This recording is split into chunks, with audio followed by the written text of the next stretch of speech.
Before we begin, take a deep breath and let everything around you fade away. Because in this video, you are about to witness one of the most mysterious stories ever recorded in our skies. The true tale of 3I Atlas, an object that changed everything scientists thought they knew about the universe. You'll hear the whispers hidden in its light, the signals that shouldn't exist, and the final message it left behind before disappearing into the dark. So sit back, relax. You've come to the right place. But before we start, make sure to subscribe and tell me in the comments which country you're watching this from. Now, let's begin. Welcome. You are watching Whisper Science. Make sure to subscribe and join us for more amazing science content. Now, let's move back to the video. The first thing you notice isn't the light, it's the hush. Space has its own kind of silence, the kind that isn't the absence of sound, but the presence of distance, a quiet made heavy by how far everything is from everything else. In that hush, a traveler appears. Small on the canvas, large in implication. Astronomers give it a name that sounds like a legend told beside a fire. 3I Atlas. But the name is only a handle, a way to point at something you cannot hold. It drifts against Mars like a ghost misplaced, refusing the usual costume of a comet, arriving without the showy plume, without the long glittering banner that shouts, "I am melting in sunlight." It arrives instead as a question. You can feel that question in the way people breathe when they first see the processed frames. Stacked exposures, faint signal teased free from the noise, as carefully as a lockpicker worries a stubborn tumbler set. The image isn't spectacular, not in the postcard sense. It's a compact glow, a smeared whisper of brightness that will not resolve into a nucleus. Yet that very understatement rings like a bell. Comets are talkers. They gush. They broadcast their chemistry, paint the sky with ions and dust, carve a direction into the darkness. This object looks back at us and says, "Not yet." And that refusal ricochets through the system. Instruments tasked for other purposes lean in. Cameras made to study Martian geology tip up to stare at blackness beyond the planet's limb. Schedules bend. Emails go terse. The air in control rooms takes on that thin, urgent quality it always gets when reality pushes against the edges of your model and the model squeaks. The paradox is simple to say, impossible to ignore. If this is a comet, where is the tail? If it isn't, why does the light around it breathe like a coma? The first explanations are the sensible kind. Geometry can hide a lot. Tails can lie along the line of sight and vanish into their own perspective. Dust can be stingy, gas can slip free, and the visible spectacle we train ourselves to expect can fail to appear for reasons that are boring to headline writers, but nourishing to those who eat data for breakfast. The team runs the numbers anyway. They map the angles, check the ephemerides, compare wavelengths. If it's geometry, they'll prove it. If it isn't, they'll need a different key. Meanwhile, the object keeps coming in, not in a dramatic, cinematic swoop, but with that relentless celestial steadiness that always feels like fate. It rotates, everything rotates, and its brightness breathes in a slow 16-hour tide, not enough to scream cigar, not enough to suggest architecture, just enough to say not a perfect sphere. It exhales more carbon dioxide than water, which is odd but not mythical. It wears dust that warms to the red edge, and the scattered light whispers an optical secret at small phase angles, a polarization curve deeper than we're used to. Each of these measurements could have a natural story. All of them together feel like a room where every object is just slightly out of place. There's a human pattern to what follows. Some argue for patience, because patience is often indistinguishable from wisdom. Wait for perihelion, they say. Wait for the sun to lean harder on whatever ices sleep near the surface. Wait for the tail to switch on like a light. For ordinary physics to take its bow and send everyone home satisfied, that the universe still behaves. Others don't like to wait. They press resources into service. They make a billion-euro spacecraft glance sideways during its cruise to Jupiter. They align spectrographs and drag pointing plans around on Gantt charts and smile tight smiles because they know opportunity is perishable. You don't negotiate with a visitor from interstellar space. You move. There's another less comfortable current too.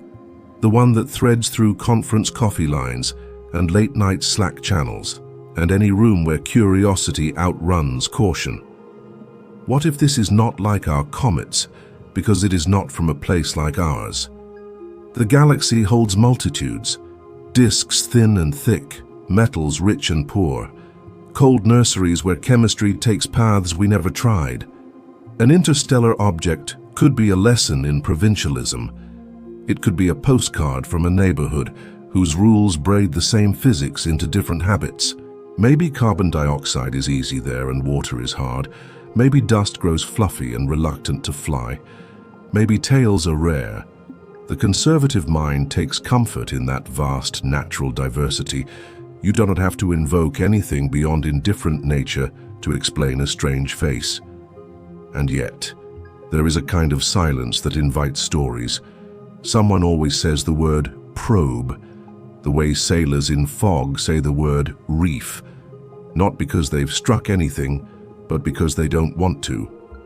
The story goes like this. If you wanted to look without being looked at, you'd choose dark surfaces. You'd carry volatiles that don't draw a spectacle of light. You'd vent gas in ways that nudge but don't betray, that hide your thrust inside the breathing of a coma. You'd pick a path close to the ecliptic, where the interesting planets live.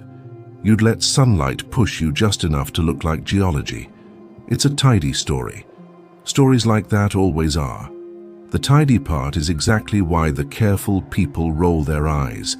The careful people have earned their skepticism. Extraordinary claims are lightning rods. They draw attention, but they also attract noise. The last decade gave us visitors that bent expectations in different directions. One long and tumbling, with a non-gravitational wink on the way out.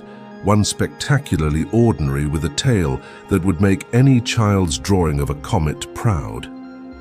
Three-Eye Atlas walks between them like a person off the map trying to pass as a local, getting the clothing almost right, but choosing shoes no one in town wears. If it were the first of its kind, we'd be more willing to let it set the trend. As the third, it becomes a test. Which way does the distribution lean? Under the argument, the work continues. Engineers update fault trees for instruments that were never meant to chase a needle 100 million kilometers from their design target. Image processors refine backgrounds until they can hear the whisper of a photon climb out of a well. Observers coordinate around the planet, the night passing from dome to dome like a baton, each site picking up the run where the last left off. The logs fill with timestamps and humidity, and seeing and the kind of jokes people make when they haven't T-slept enough to be clever. In chat threads, someone pastes a curve of polarization that dips lower than comfortable. Someone else drops a model for porous aggregates that explains it without drama. A third person says, "It's weird, but it's fine." A fourth says, "It's weird, and that's the point." The public senses it, this low-frequency tremor of maybe. Headlines don't help. They lunge too fast, but they also keep the lights on in labs and pay for time on telescopes not everyone can afford. Viewers watching the first released image don't care about signal-to-noise ratios or phase angle inversion points. They care about whether the universe has something in it that notices back. The scientists care about that too, some of them secretly, some of them openly. But first they care about not being fooled by their own desire to be fooled. The honest posture, the one that has paid dividends for centuries, is to let the data rule and to admit, without shame, when the data isn't done speaking. So let's stand in that hush a little longer. Imagine the object turning, a slow ballet, not the aggressive spin of machinery. Imagine sunlight finding a seam and leaning on it, gas forcing its way along a crack, not with the drama of jets, but the persistence of breath on glass. Imagine dust that loves itself too much to fly apart. Dust that clings and clumps and falls back like an audience that doesn't want to leave after the credits roll. Imagine the tale that never quite becomes a tale, the way a sentence can end without a period and still feel complete. Now, take one step closer. At Mars's distance, the sun has not yet raised its voice. Closer in it will. Temperature slides up the scale, and molecules that spent eons locked in crystal lattices start to remember how to move. Comets are time capsules with pressure gauges. When the dial passes a line you cannot see, they erupt. If this visitor is going to have a conventional moment, that clean reveal that calms the argument, it will happen where orbits bend sharper and the sun ES hand grows heavier. Plans are laid for that moment. Pointing windows, filter sets, spectral bands, time series runs that will watch for a tail, as first shy motion like hawks, watch for the twitch before flight. If that moment refuses to come, if the tail never lifts, if the coma remains a tight halo of stubborn grains, if the polarization diagram keeps its deep negative smile, then we will be forced into a more interesting honesty.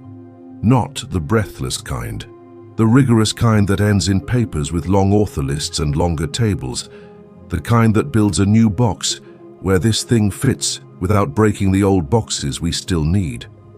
The galaxy is big enough to hold all of that. So are we. You and I are standing at the threshold of that choice, tail or no tail, conventional relief or durable mystery. For now, accept the quiet. Let your pupils widen until the faint smear brightens, and hold the shape of the question steady in your head. What are we looking at, really? The next part will follow the trail of time, discovery to debate, image to inference, and show how an object no wider than a small mountain can make institutions turn like schools of fish when the water changes. And somewhere in that timeline, in a footnote or a forgotten frame, a clue waits for the eye that has learned to stop expecting and start seeing. The story of Three-Eye Atlas doesn't begin with ESA S photograph or the public S reaction. It starts months earlier, before the debate, before the silence of that tailless image, with a quiet flicker in a data stream from a robotic telescope in Hawaii. It was July 1st, 2025, when the Atlas survey, the asteroid terrestrial impact last alert system, detected a moving speck that refused to match any known catalogued asteroid or comet. At first, no one thought much of it.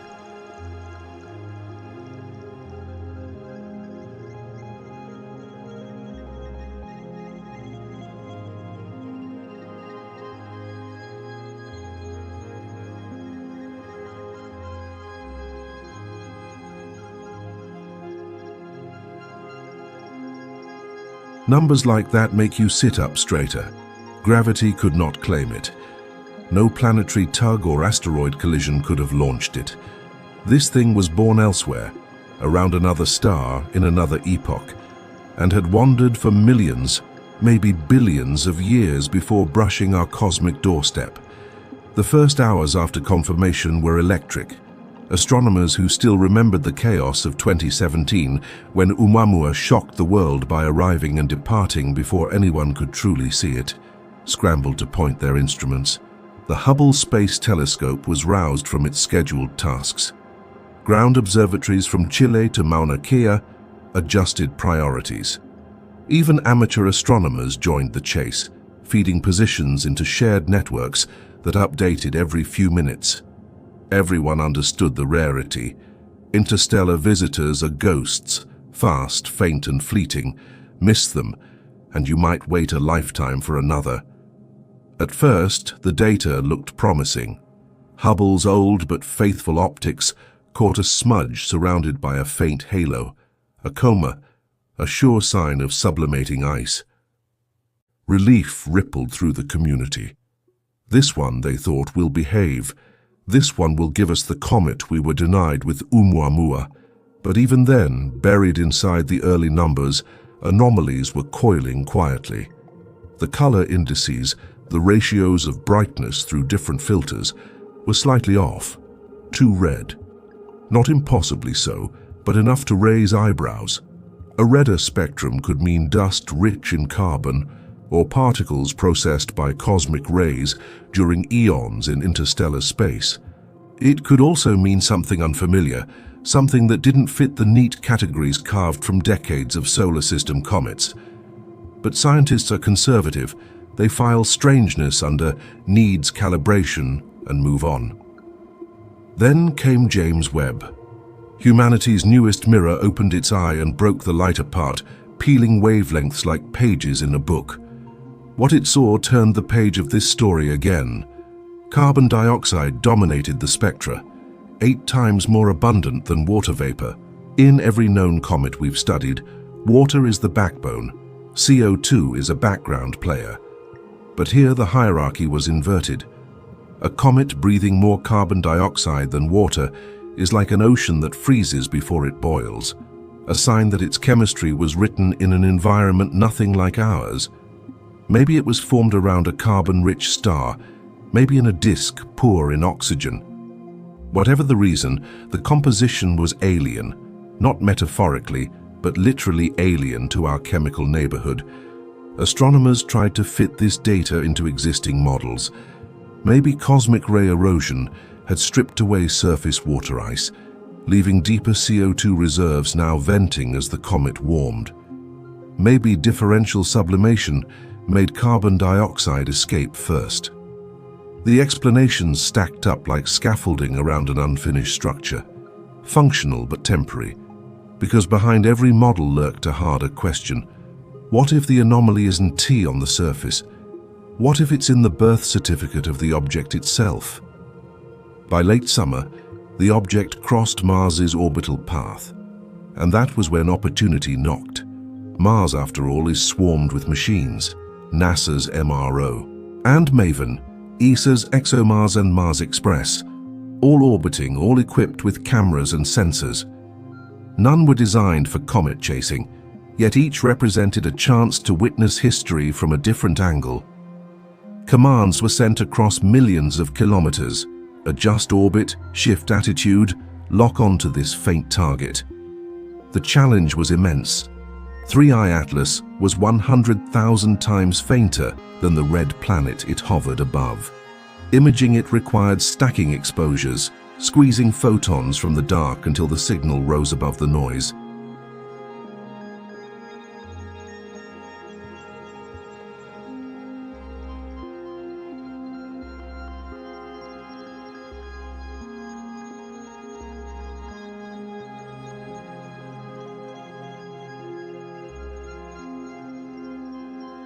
At those magnitudes, distinguishing real features from the universe's static is like hearing a whisper in a hurricane.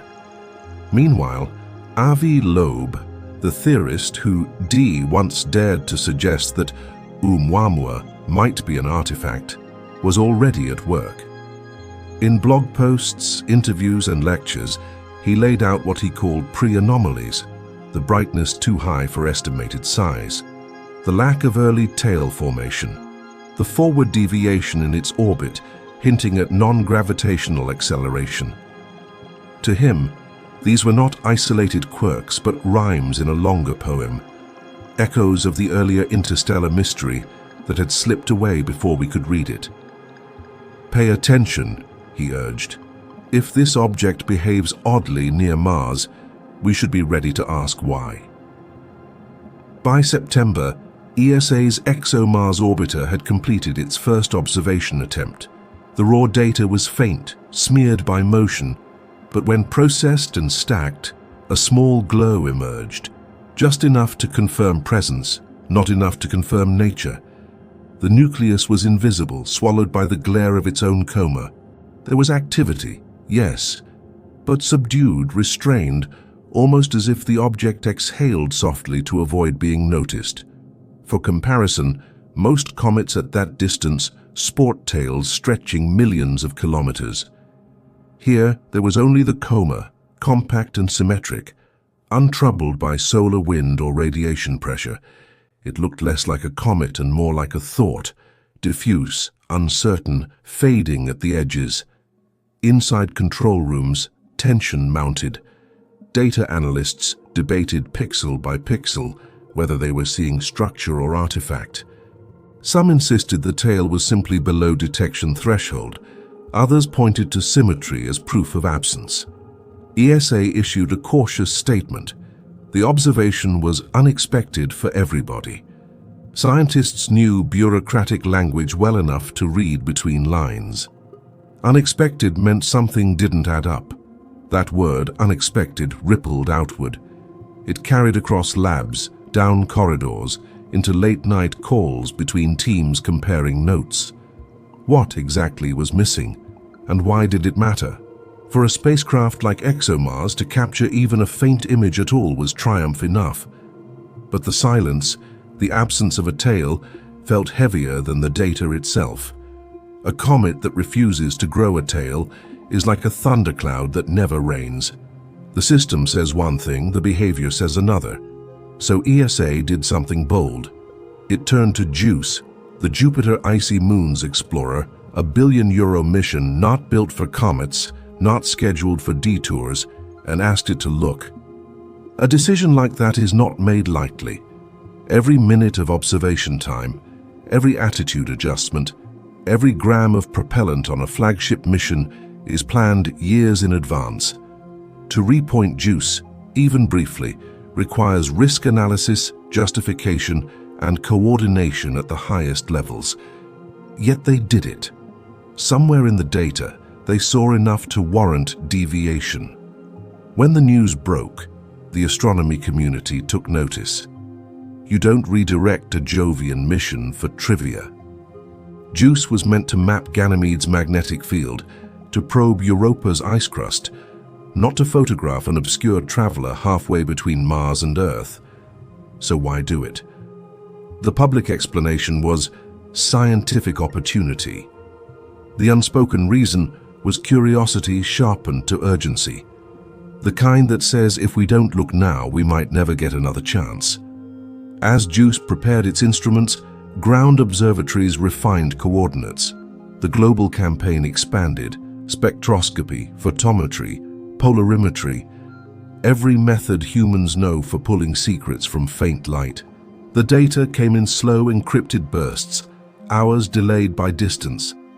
Analysts worked through nights, calibrating against star fields, subtracting backgrounds, arguing over whether a faint asymmetry was noise or revelation.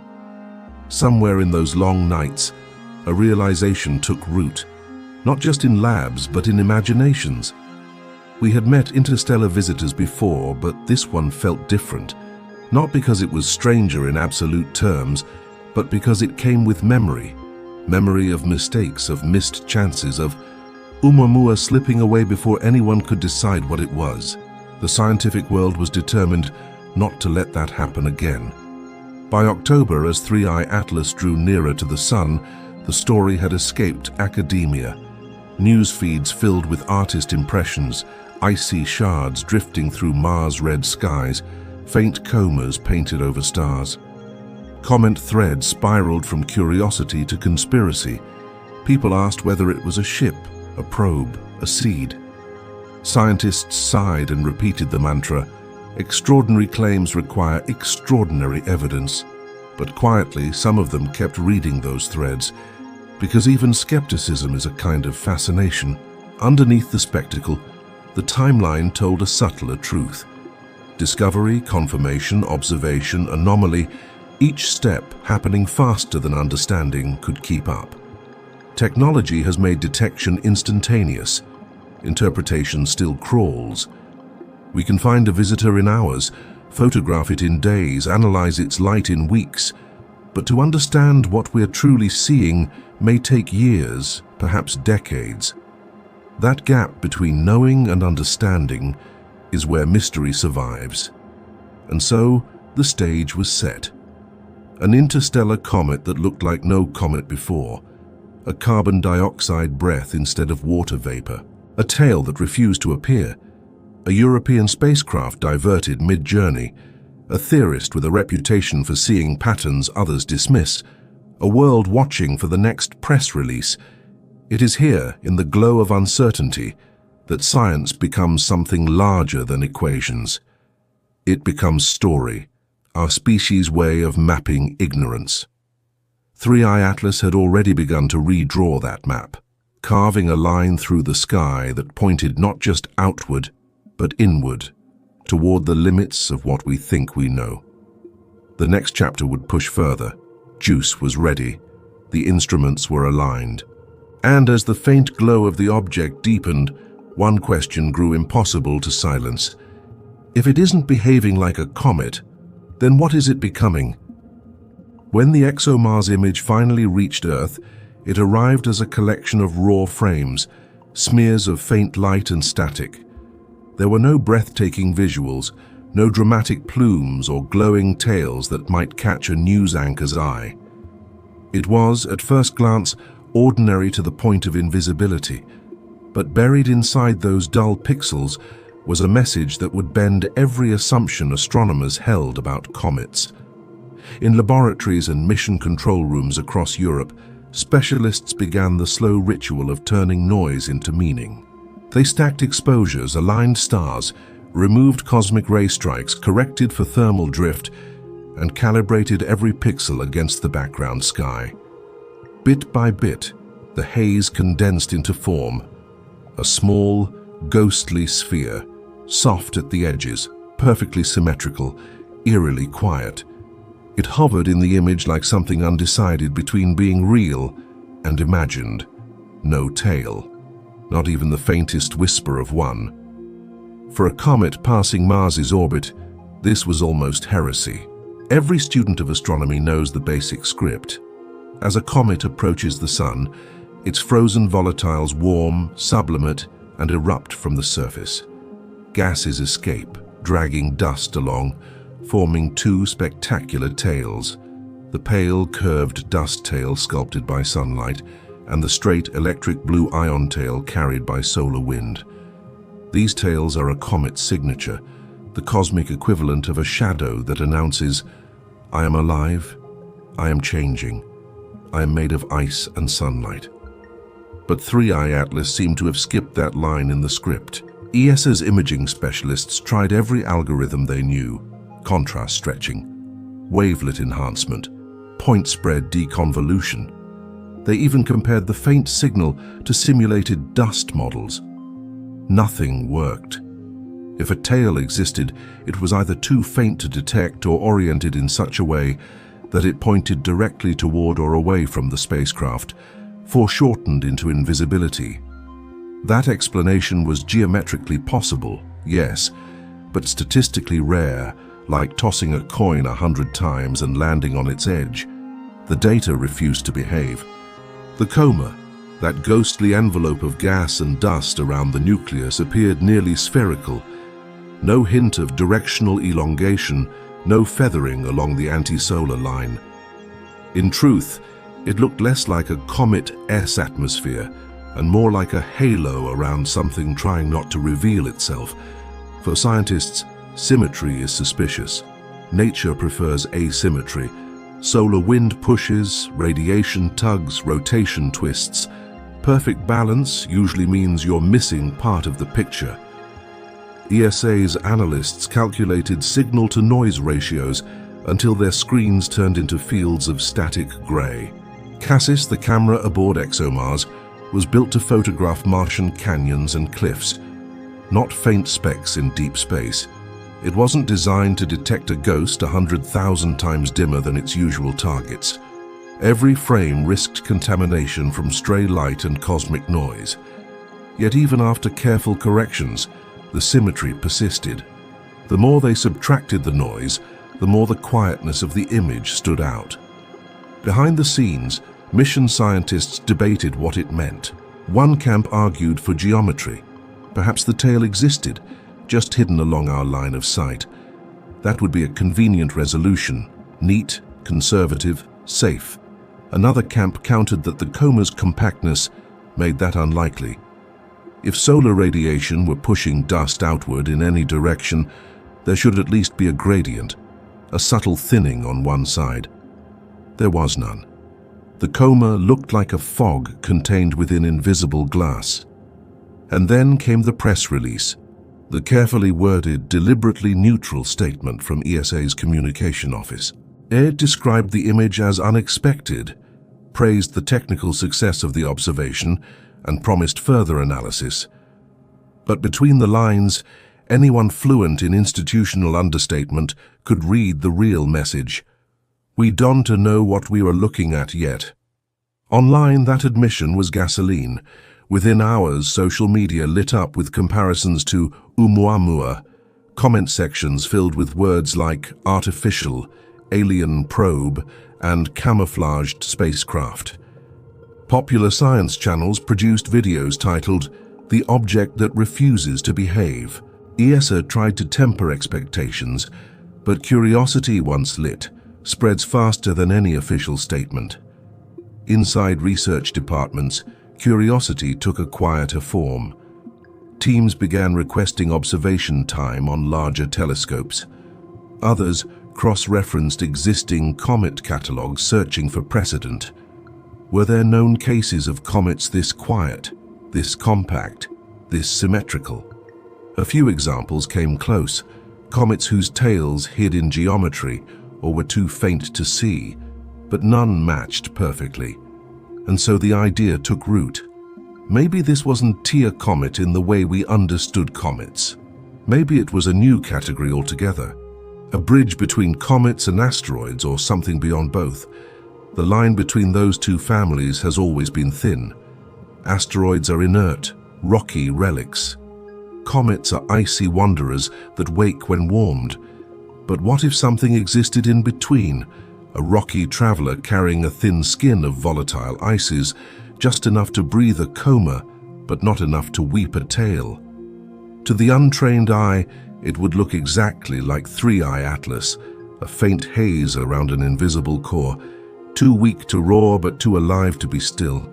Yet the data still carried whispers of contradiction. Spectroscopy confirmed carbon dioxide streaming from the object, meaning sublimation was active. Gas was escaping, so where was the dust? Every known comet couples gas and dust like smoke and fire. One rarely exists without the other. For dust to stay bound while gas escapes, something in the mechanics had to be different. Some proposed that the dust grains were large, millimeter-sized boulders rather than micron-sized particles. Too heavy for the escaping gas to lift, these grains would fall back, coating the surface in a sticky, insulating layer. Others suggested that the grains were electrostatically charged, clumping together, forming dense aggregates that refused to fly. A few invoked even stranger possibilities: magnetic cohesion, polymer-like organics, or microstructure bonding that made the dust behave more like velvet than powder. The truth was that every theory added one explanation but raised two new questions. Meanwhile, deep within ESA's data pipeline, a subset of analysts began comparing the ExoMars images with simultaneous ground-based observations. The goal was to triangulate the coma's structure to see whether any faint asymmetry might appear from a different vantage point. It didn't. The object remained stubbornly symmetric across all angles, as though wrapped in a field of equilibrium. Even the brightness curve defied convention. Normally, as comets approach the sun, their brightness rises predictably with distance, a mathematical relationship known as the photometric law. But 3I Atlas brightened erratically. Some nights it flared unexpectedly, other nights it dimmed. The pattern suggested either an irregular rotation or sporadic jets firing unpredictably, or perhaps, some whispered, a controlled modulation of reflective surfaces, though no one dared put that in a formal paper. In truth, most astronomers hate mysteries. They sound romantic until you're the one trying to explain them to a funding committee. But this one refused to leave quietly. It lingered in data pipelines, in late-night Slack threads, in whispered hallway conversations that began with, Off the record, what do you think it is? Public fascination didn't help. The internet thrives on ambiguity, and 3i Atlas provided an endless buffet of it. Every time a new dataset dropped, speculation bloomed anew. Was it hollow? Was it self-stabilizing? Was it watching us? Scientists rolled their eyes, but the truth was they didn't have better answers yet. ESA's engineers, meanwhile, were focused on the next step. The ExoMars image had raised more questions than it answered. To solve them, they needed better instruments, higher sensitivity, and a different angle. That's when the call went out to JUICE. Within the mission's control center in Darmstadt, the conversation began with a single sentence. What if we just turn it? The spacecraft was already inbound for its first Earth flyby, its orientation and energy budget precisely calculated. Adjusting its gaze toward 3i Atlas wouldn't require a course change, only a reorientation of its sensors. But such moves aren't free. They cost time, they cost fuel, they carry risk. Every degree of motion must be justified. And yet, the proposal passed. Quietly, without fanfare, JUICE's observation plan was updated. A €1 billion spacecraft, built to study Jupiter's frozen moons, was about to take a detour into mystery. The announcement came days later, calm, bureaucratic, and astonishing. ESA confirmed that JUICE would observe the interstellar object during its cruise phase. An unexpected but valuable opportunity, they called it. The subtext was clearer. We need to see this from another angle. The decision electrified the scientific community. You don't repoint a flagship mission for curiosity's sake. Something in the data had clearly compelled action. Even if JUICE could only capture limited spectra or coarse images, the gesture itself spoke volumes. It said that whatever 3i Atlas was, it had earned a seat at the table of serious science. Public imagination followed instantly. News outlets ran headlines about ESA's €1 billion pivot. Social media declared it proof of something extraordinary. Scientists sighed again, but smiled privately. Because beneath the noise, something remarkable was happening. Humanity was mobilizing across agencies and continents to study a single wandering speck. It didn't matter in that moment whether it turned out to be natural or not. What mattered was that for the first time in years, a mystery had united the world's attention, not through fear, not through politics, but through collective wonder. And as JUICE began its slow rotation toward the coordinates of that ghostly blur, every telescope on Earth followed. The stage was no longer local, it was solar system-wide. In the days that followed, new data would arrive, and with it new contradictions. But for now, the question hung suspended between science and possibility, glowing faintly like the object itself. Something was out there. It wasn't behaving. And the more we looked, the more it seemed to be looking back. When the official announcement broke, it rippled through the world of science like a tremor.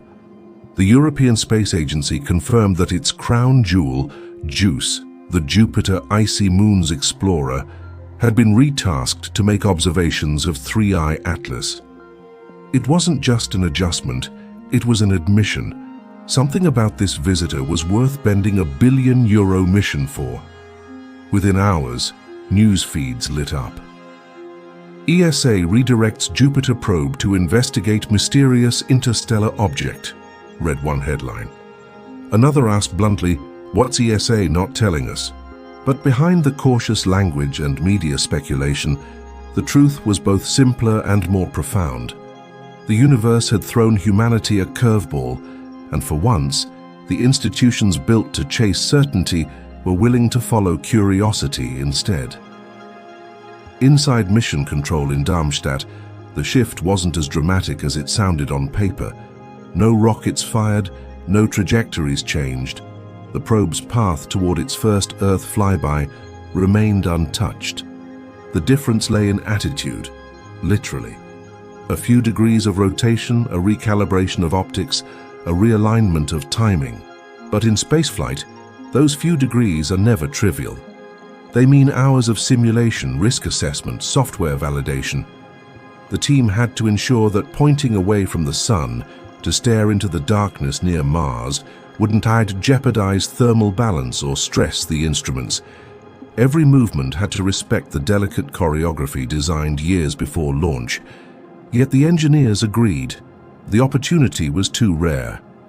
How many times, they asked, would a working spacecraft find itself near an interstellar visitor, close enough to gather data from an object not born of this solar system?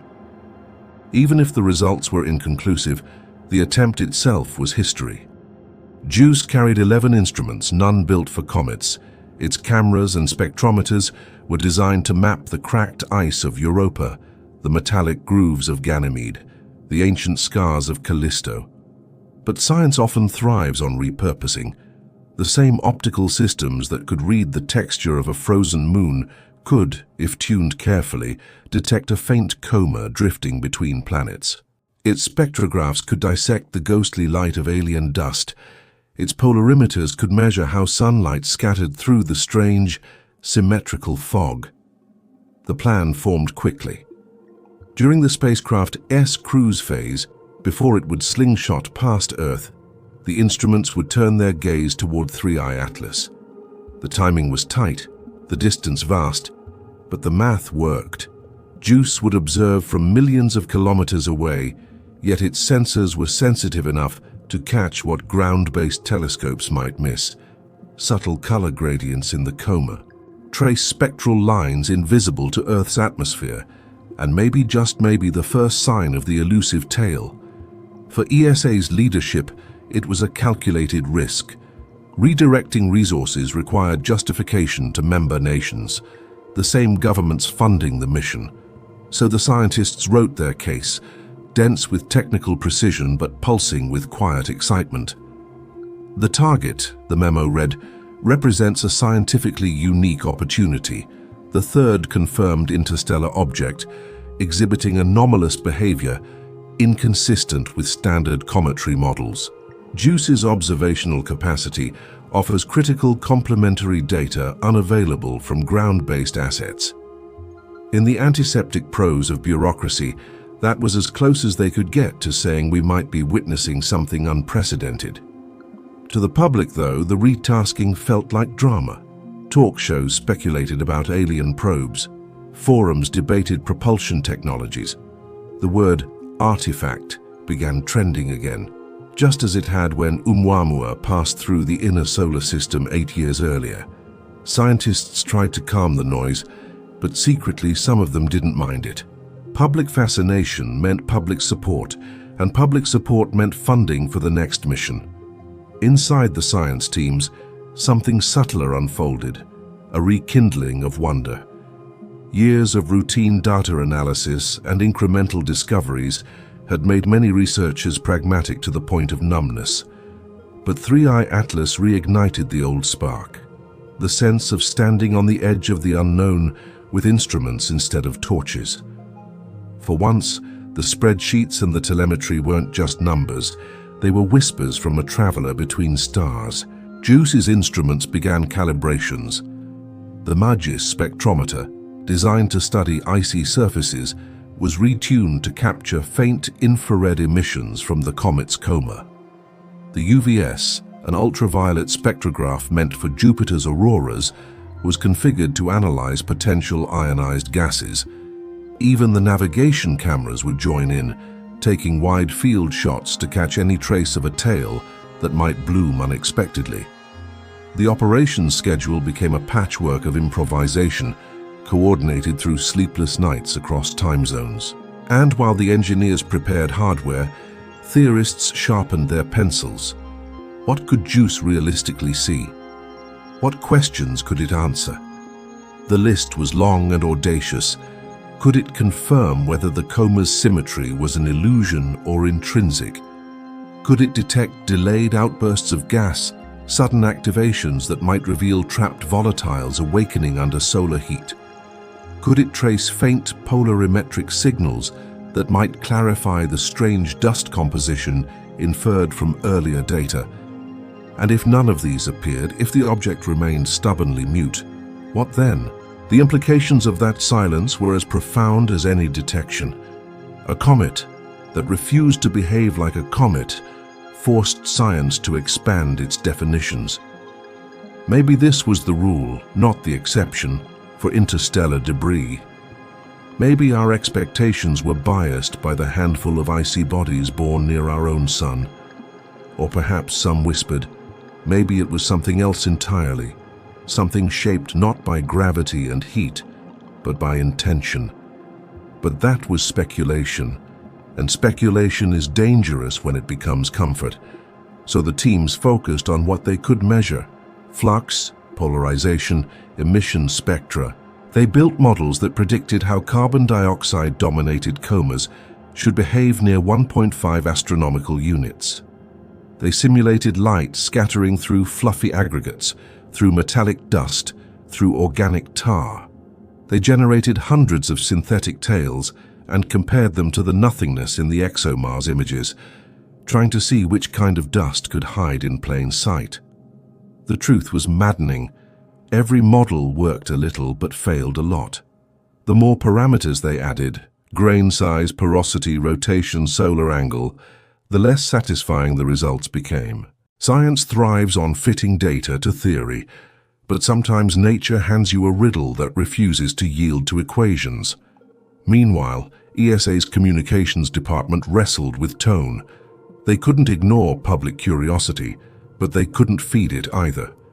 Each press release became an exercise in precision, saying everything and nothing at once.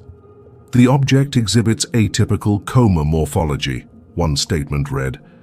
Further investigation is warranted. In plainer terms, it's weird, and we're looking closer. As the date of JUICE's observation approached, the tension rose. The spacecraft would only have a narrow window, less than 2 days, to capture meaningful data before the geometry shifted and the target slipped beyond range. Every team involved knew this was a once-in-a-lifetime experiment, a cosmic photograph taken in the small heartbeat between orbits. When JUICE finally turned its gaze, its sensors drank the starlight. Streams of raw data began their slow crawl back to Earth, taking over half an hour to cross the gulf of space. In mission control, operators watched silent telemetry bars inch forward. No visuals yet, just numbers, bit rates, temperature readings. But they knew those numbers contained the faintest echoes of a mystery drifting hundreds of millions of kilometers away. While they waited, scientists on Earth prepared context. If JUICE detected even a faint tail, it would vindicate the geometric hypothesis, tail hidden by perspective, now revealed from another angle. If no tail appeared, the anomaly would deepen, confirming that this object wasn't simply coy but genuinely unconventional. Either way, the data would mark a turning point. In the quiet hours before the first files arrived, one engineer wrote a line in the mission log. Sometimes the universe asks a question we can ignore, even when we know we might not like the answer. The first images arrived 2 days later. Grainy, stretched, blurred by distance, but unmistakable. The same compact halo, the same stubborn symmetry, no sign of a tail. It was as if the universe had whispered back, "Look closer." For ESA, this was both triumph and torment. And the spacecraft had succeeded. The data was good, and yet the mystery had only grown thicker. Every explanation, geometry, timing, sensitivity, had been tested twice over. The result was consistent. There was gas, there was light, but there was no tail. The world watched as ESA released a new statement. It was brief, cautious, but it carried the weight of history. JUICE observations confirm the absence of visible tail formation in the interstellar object 3I Atlas. Additional analysis will continue. Behind that single line stretched an ocean of implication. For the scientists, it meant long months of modeling, of sleepless nights turning data into theories. For the public, it meant another spark of wonder, a reason to look up again. And for the story itself, It meant the mystery of 3I Atlas was far from over. Because somewhere beyond Mars, under the unblinking gaze of the sun, a visitor from another system was moving quietly through our skies, defying everything we thought we knew about what comets are supposed to be. And as JUICE drifted on toward Jupiter, its cameras cooling back into silence, the universe waited for humanity's next move. By the time JUICE transmitted its final packet of data, the scientific world was divided into two kinds of silence: the calm, methodical hush of those carefully measuring the unknown, and the uneasy electric quiet of those realizing that something wasn't fitting anywhere in the books. The official line was that 3I Atlas remained an unusual interstellar comet. The word unusual did a lot of work. It the scientist, version of a raised eyebrow. But outside the agencies, in universities and late-night podcasts and the digital wilds of speculation, another story was unfolding. People began stitching together the patterns, the faint irregular acceleration, the absence of a tail, the chemical imbalance, the symmetry that mocked randomness. For some, the shape of the argument was already familiar, an echo from years earlier. That echo had a name: Avi Loeb. He had been here before, standing at the crossroads between data and imagination, when another visitor, Oumuamua, had slipped through the solar system like a ghost. Back then, he'd been accused of sensationalism, of mistaking curiosity for conviction. But he'd also been right about one thing: the data had been incomplete. The instruments weren't ready, and by the time humanity turned its eyes, the object was gone. So when Loeb saw the first reports of 3I Atlas, he recognized the rhythm immediately. "This is the second verse of the same song," he told an interviewer. "The universe is giving us another chance to listen." To his critics, it sounded like self-promotion. To his followers, prophecy. Either way, his words carried weight. Within days, his research group at Harvard released a preliminary white paper, arguing that the non-gravitational motion observed in early orbital data could not be fully explained by normal outgassing. The acceleration was small but persistent, directed in ways that resisted the simple jet models used for comets. In his cautious but unmistakable language, he called it consistent with light sail behavior. That phrase, light sail, cracked open the conversation all over again. Light sails are no longer fantasy. Humanity has built small ones, thin membranes pushed by sunlight or laser beams, capable of traversing interplanetary space without propellant. The idea that an alien civilization might use a similar principle to send probes across interstellar distances wasn't too absurd in physics. It was absurd only in assumption. If it could be done here, why not elsewhere? But suggesting that a faint smudge near Mars might be a functioning relic of that technology, that was enough to make even open-minded scientists shift uncomfortably in their chairs. ESA's leadership distanced itself instantly. "We have no evidence of artificiality," they stated. "All data remain consistent with natural phenomena." But privately, some mission scientists admitted they couldn't explain the data completely either. A few even joked darkly in chat threads, maybe the comet doesn't have a tail because it doesn't need one. Theorists poured into the gap. Papers flooded preprint servers, each trying to reconcile the contradictions. Some claimed the observed acceleration was a statistical artifact, a phantom born of imperfect calibration. Others argued for outgassing jets of CO2 escaping from one side only, perfectly aligned to mimic non-gravitational thrust. Yet others suggested that the coma's symmetry was a product of unusually large grains, moving in ways that neutralized the sunlight pressure. Every explanation required fine-tuning, as though nature were conspiring to fit inside human models by the narrowest of margins. For Loeb's camp, that fine-tuning was the point. "Nature doesn't usually balance the scales this neatly," he said in a conference debate streamed to thousands. When you need a dozen coincidences to explain an observation, maybe it's time to consider a simpler hypothesis, that the design is deliberate. The hall went quiet, as it always did when someone said the word design. Among his peers, reactions ranged from weary eye-rolling to cautious admiration. Few believed 3i Atlas was a probe, but fewer still could deny that it behaved like something written by an unfamiliar rulebook. "We should keep both eyes open," said one senior astronomer. "One eye for physics, one for possibility." While academics sparred, the data itself refused to stay still. Follow-up observations from Chile and Hawaii detected tiny fluctuations in brightness, minute, rhythmic flickers repeating every 1597 hours. The period matched the rotation hinted at earlier, but the amplitude varied.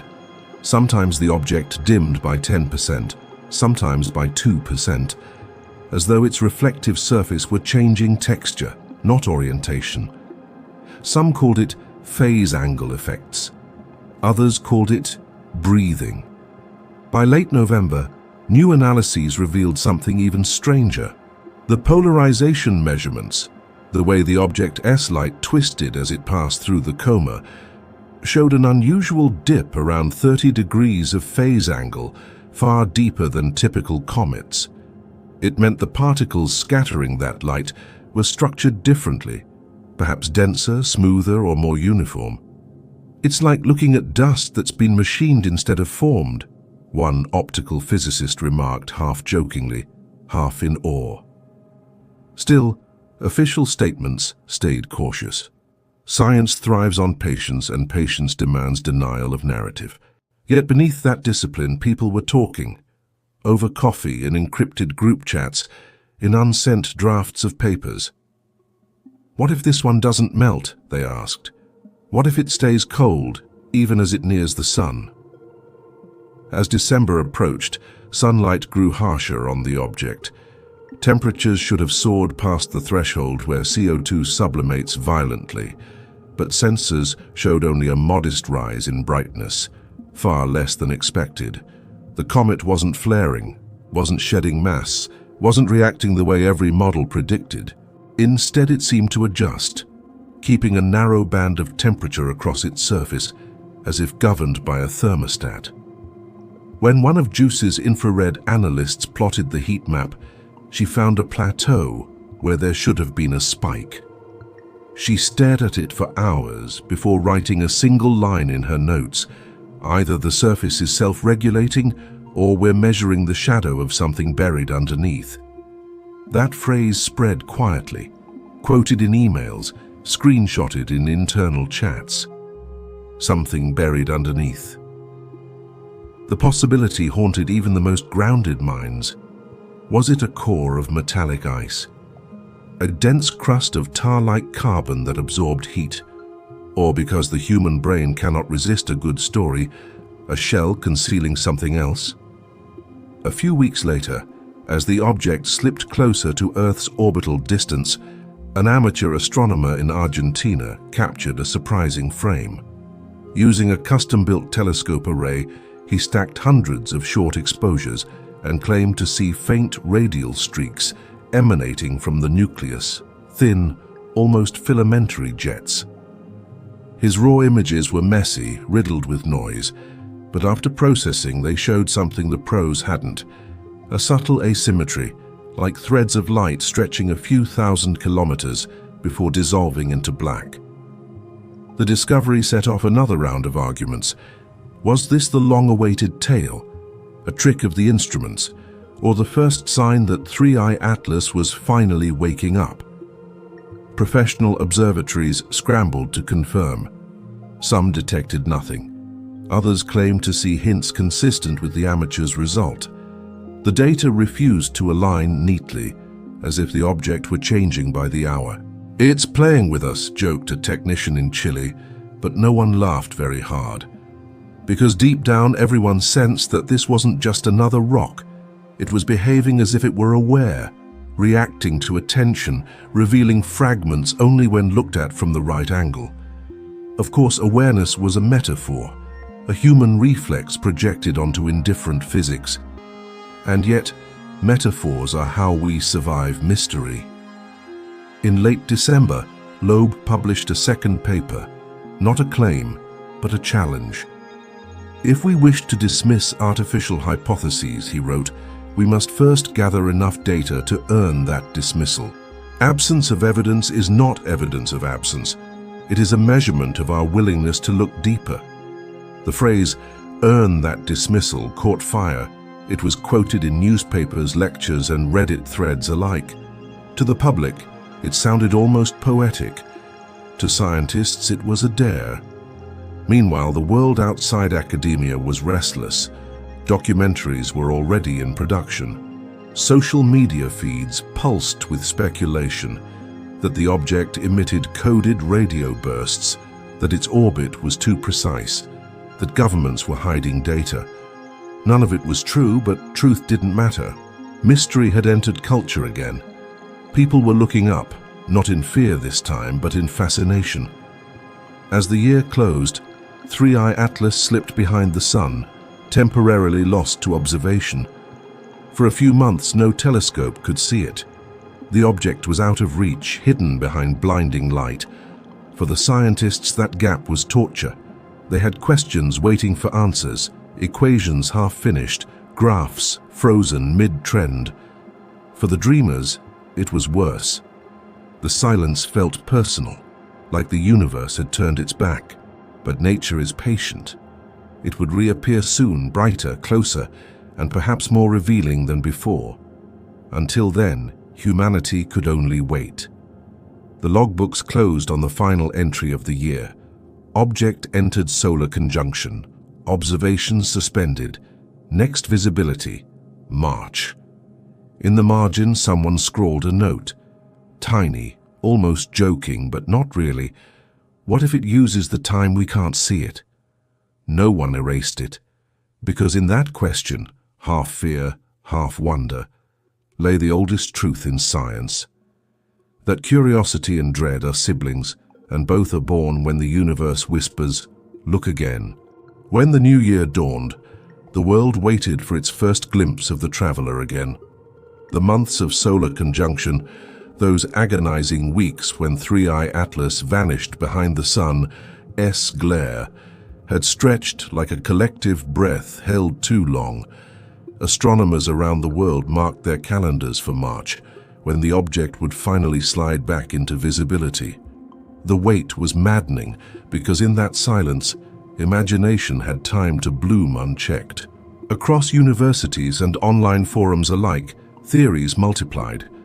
Some insisted the object would emerge brighter, confirming its cometary nature.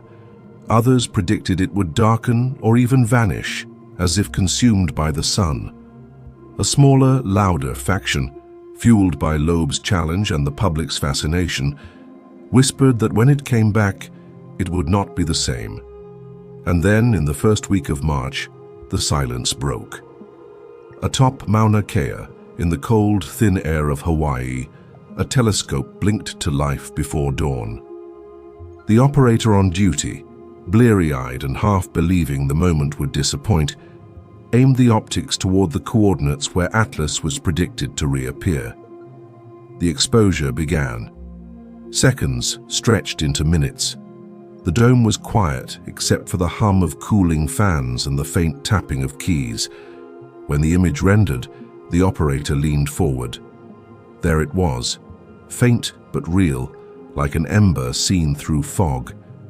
But it was not as they'd left it. The coma had changed. It was larger, almost twice the diameter measured before conjunction. But stranger still, its shape was uneven. A faint, crescent-like arc extended to one side, not quite a tail, but not random either. It curved subtly against the direction of sunlight, as though defying the usual laws that govern cometary dust. To the naked eye, the asymmetry might look like noise, but to the trained observer, it was a declaration. Something had happened while no one was watching. Within hours, observatories across Chile, Spain, and South Africa joined in. Each confirmed the same odd geometry. A coma expanded, yet unnaturally calm, with a luminous arc hugging one flank. The object's brightness had increased slightly, but not in the explosive fashion typical of comets heated by the sun. It was as if the energy had been distributed, not radiated outward, but absorbed and redirected inward. ESA's data centers reopened their dedicated Atlas channels. ExoMars prepared another observation window. Even NASA's Deep Space Network began allocating antennas for precise tracking, though the agency had officially kept its distance from the interstellar anomaly. In science, everyone wants to appear cautious in public, but no one wants to be the one who missed history. When the new spectral data arrived, it deepened the confusion. The carbon dioxide signature remained strong, dominant, almost aggressive, but there was still little sign of water. At this distance from the sun, any normal comet would be shedding vapor in a frenzy. Instead, the ratio of CO2 to H2O had increased. The comet was growing hotter, yet producing less of the most common volatile in the solar system. It was like watching ice that refused to melt, but learned to burn. One of the analysts at ESA SS Tech Center put it bluntly, "It was not reacting, it's adapting." That single phrase, caught on an internal recording, leaked within days. The internet pounced. Adaptation implied agency, and agency implied intent. Conspiracy channels flooded with wild claims that the object had shielded itself during solar passage, that its re-emergence proved controlled maneuvering, that governments were hiding movement patterns. Most of it was fantasy, yet buried in the noise was a truth that scientists couldn't entirely dismiss. The object had indeed changed behavior in measurable ways. Even the light curve was different. Before conjunction, its rotation produced predictable rhythmic dips, faint pulsations every 16 hours. Now, that rhythm was gone. Instead, the brightness fluctuated chaotically, as though the surface had reconfigured itself. Some called it tumbling. Others wondered if the coma had thickened unevenly. But deep in the numbers lay a subtler clue. The overall energy reflection from the object had increased, despite its darker hue. That paradox, more energy returned yet less light visible, hinted at surface processes we didn't yet understand. At Caltech, a small team led by astrophysicist Eunice Arano proposed a daring new model. What if the object wasn't merely venting carbon dioxide, but harvesting it? Their paper was purely speculative, but it suggested a feedback mechanism. Gases sublimating from sunlight, recondensing under shade, creating pressure cycles that could stabilize temperature. It was, in their words, a comet behaving as a heat engine. The model didn't imply intelligence, but it flirted with the boundary between geology and design. For Loeb's followers, that was enough. They seized on the phrase heat engine like a prophecy fulfilled. Forums swarmed with diagrams showing hollow chambers, pressure vents, or reflective sails hidden beneath dust. Some went further, claiming the curved arc of the coma was evidence of controlled expulsion, a maneuver, not a malfunction. ESA refused to comment on any of it, releasing instead their safest line yet. 3i Atlas remains a subject of ongoing analysis, but data has a way of outpacing caution. By April, NASA's infrared telescope facility confirmed something new, a distinct spectral dip at 10 micrometers, consistent with silicate grains, rocky material, not pure ice. That meant the object wasn't just a frozen ball from deep space. It had structure, perhaps layers. If true, it could explain some of the thermal anomalies, but it also meant that this was no delicate interstellar snowflake. It was a survivor, built to last. Scientists across continents convened in emergency teleconferences. One hypothesis, proposed late at night by a quiet researcher from Kyoto, sent shivers down the call. What if the silicates weren't natural at all? What if they formed a crust, dense, fused, glass-like, capable of protecting volatile interiors through cosmic radiation. It would make 3I Atlas more durable than any comet we'd ever found. "You could send something like that across interstellar space," she said softly, "and it would still arrive intact." Silence followed. No one wanted to be the first to say what that sounded like. Meanwhile, the object continued its approach, drifting inward on its hyperbolic path. By May, it crossed within 1.2 astronomical units of the Sun, closer than Earth. Telescopes trained on it from orbit began to pick up strange temporal patterns in the Coma S brightness. They weren't random this time. They pulsed in intervals, 3, then 1, then 2, before repeating. Not perfectly, not rhythmically, but distinct enough to catch attention. The data team initially blamed cosmic ray interference or calibration errors, but after days of scrutiny, the pattern persisted. It wasn't a beacon, too irregular, too faint, but it was deliberate looking. When plotted, the intervals formed a waveform that oscillated around a consistent baseline. The numbers themselves, 3, 1, 2, meant nothing, but the structure implied something organized. ESA decided to keep that data internal, labeling it inconclusive photometric variations. But of course, leaks happen. Within a week, the phrase 312 signal was trending worldwide. Amateur decoders claimed it was binary code, Fibonacci timing, or Morse for "we see you." The hysteria grew, and with it, the scientists' frustration. Every anomaly became fuel for myth. Every cautious statement became proof of concealment. And yet, beneath the noise, the facts were strange enough. Because in late May, one of the world's most powerful telescopes, the Very Large Telescope in Chile, captured something undeniable. A faint linear feature extending millions of kilometers. Finally, a tail. But it wasn't where it should have been. Instead of streaming directly away from the sun, it bent toward it, curling inward like smoke drawn to a flame. That single observation shattered the last of the ordinary explanations. Radiation pressure cannot pull dust sunward. Nothing in known physics makes a comet's tail bend back toward its heat source. The finding was double-checked, triple confirmed, peer-reviewed in real time. The data was solid. Whatever the tail was, it was breaking rules. The headlines wrote themselves. The comet that defies the sun. Interstellar visitor bends light the wrong way. JUICE's mystery object challenges Newton. ESA called for calm. NASA requested independent verification.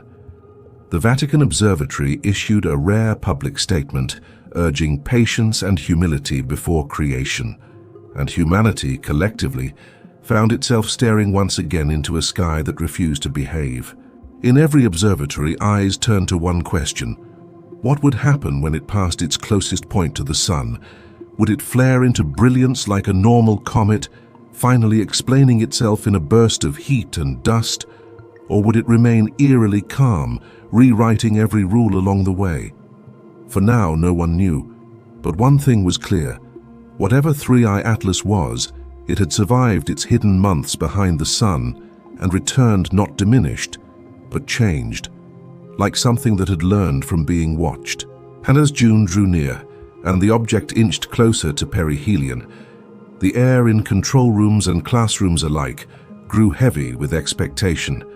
Every camera, every sensor, every mind was trained on the same point of light. Because this time, humanity was ready. This time, the universe would not slip by unnoticed. June arrived like a held breath finally breaking. For months, the world had followed the slow approach of the visitor, watching its strange glow bend physics into poetry. But now, as 3I Atlas neared its closest approach to the sun, its perihelion, every telescope on Earth and several beyond it fixed their gaze on the same point in the heavens. Humanity had become one collective eye. In the old days, comets were omens. Kings took them as warnings, farmers as signs. Now the watchers were scientists, but the feeling wasn't so different. There was awe, yes, but also unease, a quiet tension that rippled through labs and control rooms around the globe. Something in the data suggested that this moment, the hours around perihelion, would decide what 3I Atlas really was. The predictions were simple enough on paper. If the object was a normal interstellar comet, the sun's intense heat would trigger a spectacular eruption. Ices would boil, jets would fire, and the coma would balloon into a luminous sphere visible even in small telescopes. If it was something else, denser, stranger, engineered perhaps, it might remain eerily still, refusing the sun's invitation to burn. At 10:14 UTC on June 3rd, the world watched as the visitor crossed its perihelion, 0.82 astronomical units from the sun. For those who spent years modeling cometary behavior, the expectation was clear: brightening, tail growth, fragmentation. Instead, the object did what it had always done. It defied the script.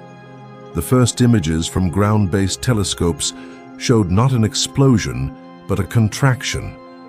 The coma, instead of expanding under heat, seemed to shrink, tightening around the nucleus like a muscle.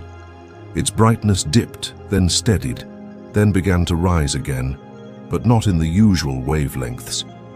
The visible light dimmed, while infrared readings spiked, as though the energy was being trapped and redirected rather than radiated away.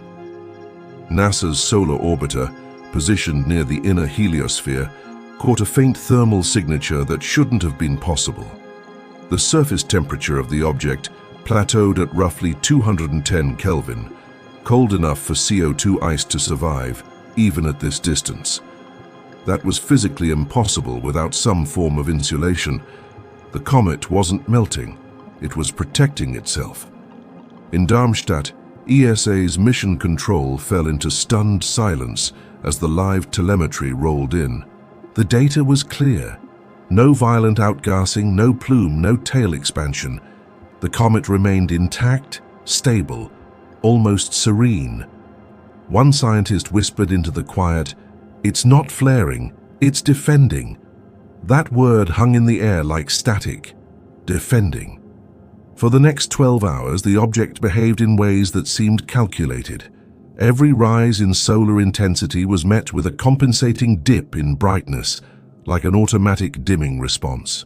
The coma's arc shifted gradually, aligning not with the sun but with the heliocentric magnetic field, a motion that could not be explained by gravity or radiation pressure alone. When mapped, its trajectory formed a slow spiral, graceful and deliberate, as though tracing invisible lines of force. Some said it was coincidence, geometry, or instrumental illusion, but others, quietly, cautiously, felt the echo of a pattern. In Cambridge, Loeb held a live stream watched by millions. Behind him, a screen displayed the live feed of solar telemetry. His tone was calm, but beneath it lay the hum of vindication. "We're witnessing a kind of behavior," he said, "that suggests either a new class of natural object or a technology indistinguishable from nature itself." The phrase "technology indistinguishable from nature" spread like fire. It wasn't a claim, it was an invitation, a statement that intelligence need not look mechanical, that purpose might hide inside pattern.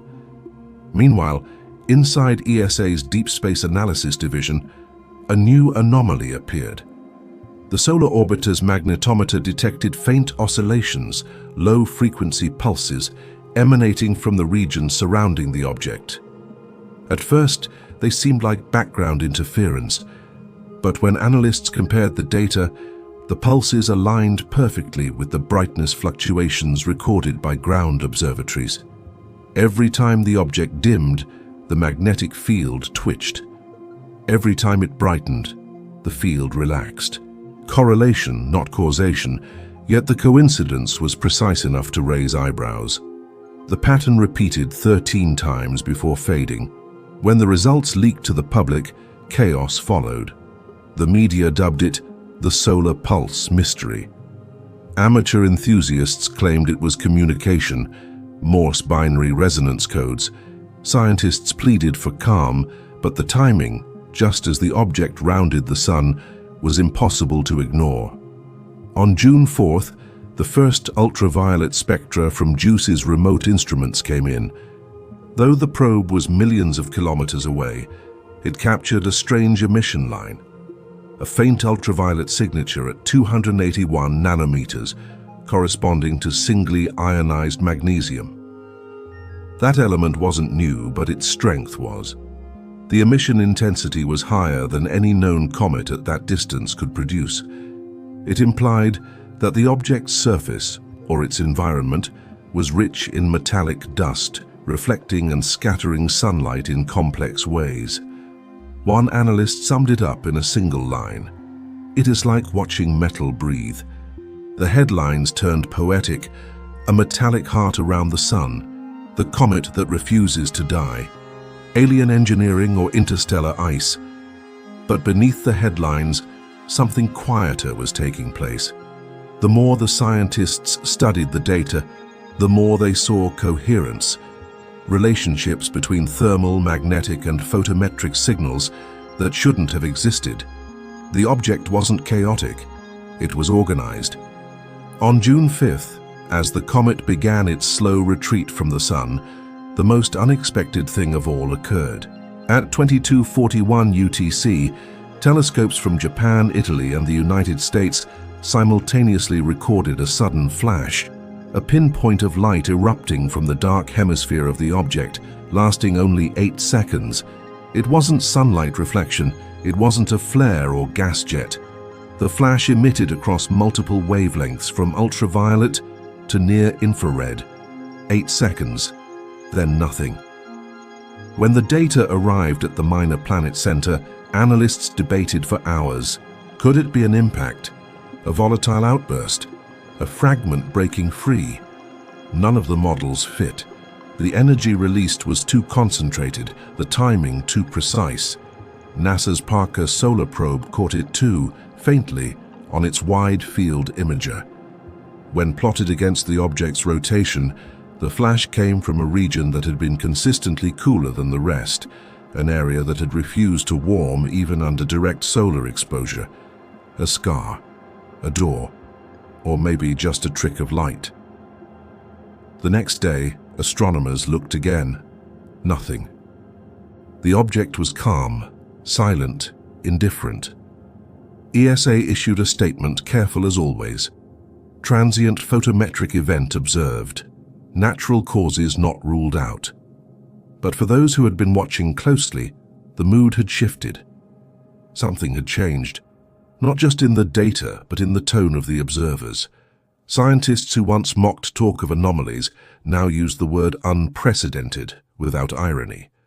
Engineers who once said artifact only in jest now whispered it in earnest. Because the 8-second flash wasn't random. Its timing matched perfectly with the final magnetic pulse recorded 22 minutes earlier. Two signals, separated by space and time, linked by precision. Coincidence was possible, but so was intention. As the visitor drifted away from the sun, growing fainter but no less mysterious, humanity was left staring at the residue of that brief, silent illumination. 8 seconds of light, enough to ignite a century of questions. No one knew what had caused it. No one could agree on what it meant. But one thing was certain: whatever 3I Atlas was, it had endured the sun and answered, not with words, but with a gesture. And somewhere, in the great silence between stars, that gesture still echoed. They called it the light event. 8 seconds of radiance from an object millions of kilometers away. 8 seconds that changed the tone of every conversation on Earth. At first, the scientists tried to treat it like any other anomaly. Gather data, verify, publish. But this was different. Every agency, every observatory, every amateur telescope had been watching at once. Thousands of instruments had caught the same flicker in their logs. There was no denying it. The light was real. It wasn't just visible. it was coordinated. The ultraviolet, visible and infrared peaks rose and fell in perfect synchrony, suggesting not a chaotic explosion, but a structured event. Energy released in a curve that looked almost designed. In Darmstadt, the ESA task group convened an emergency meeting. Mission directors, physicists, analysts, all gathered under artificial light that felt pale compared to what they were studying. The room was tense. Everyone knew that whatever they decided in the next few days would shape the narrative for decades. "We can't call it artificial," said one senior scientist, her voice brittle. "We can't even call it controlled. We can only describe what we saw." "So describe it," said another. She hesitated, then clicked a remote. On the wall the graph appeared, a clean, symmetrical spike in radiant flux. 8 seconds of perfect symmetry followed by silence. There's no known mechanism for a comet to emit light like this. It's not outgassing. It's not reflection. It's not fragmentation. It's precise. Someone in the back whispered the word everyone had been avoiding. Communication, that was the problem. The moment you said it aloud, it stopped being science and started being theology. So they chose new language: neutral, technical, safe. Transient high-energy photometric emission. 8 words that meant nothing and everything at once. The press release that followed was a masterpiece of vagueness. It confirmed the event, but denied interpretation. Further analysis required. Unprecedented, but not unexplainable. The public, of course, read between every line. Within hours, the world divided itself into believers and skeptics. To the believers, the 8-second light was proof, not of aliens, but of awareness. Something out there had seen the sun, survived it, and answered. To the skeptics, it was an overreaction, a cosmic coincidence dressed up in hope. "Her snowball burps in sunlight," one critic said on live television, "and half the planet loses its mind." But deep down, even he didn't sound convinced. Governments reacted in predictable layers of secrecy. NASA and ESA shared only sanitized data. China announced an independent analysis, but released nothing. Russia simply went quiet. Only Japan published their unfiltered readings, and those confirmed what everyone feared. The light wasn't random. The intensity curve followed a mathematical slope, too perfect to be natural. A Japanese astrophysicist, Dr. Hayashi, spoke quietly in a press briefing that went viral overnight. "If it is natural, it is the most organized natural event we have ever recorded." By the end of that week, the object's name was everywhere. The 3i Atlas hashtag trended globally. Artists painted it. Musicians composed around it. Conspiracy channels claimed it was an awakening signal. One fringe group even announced that the flash corresponded to the binary translation of the word home. In the noise, the truth risked getting lost. But in the quiet corners of research facilities, scientists kept working. ESA's deep space analysis revealed something extraordinary. The flash had released not just light, but particles. Instruments from the solar orbiter detected a wave of ionized material traveling outward, faint but measurable, following the object's path. When plotted, it wasn't a cone like normal cometary ejecta. It was a beam. Narrow, directed, precise. One engineer stared at the data and muttered, "Comets don't aim."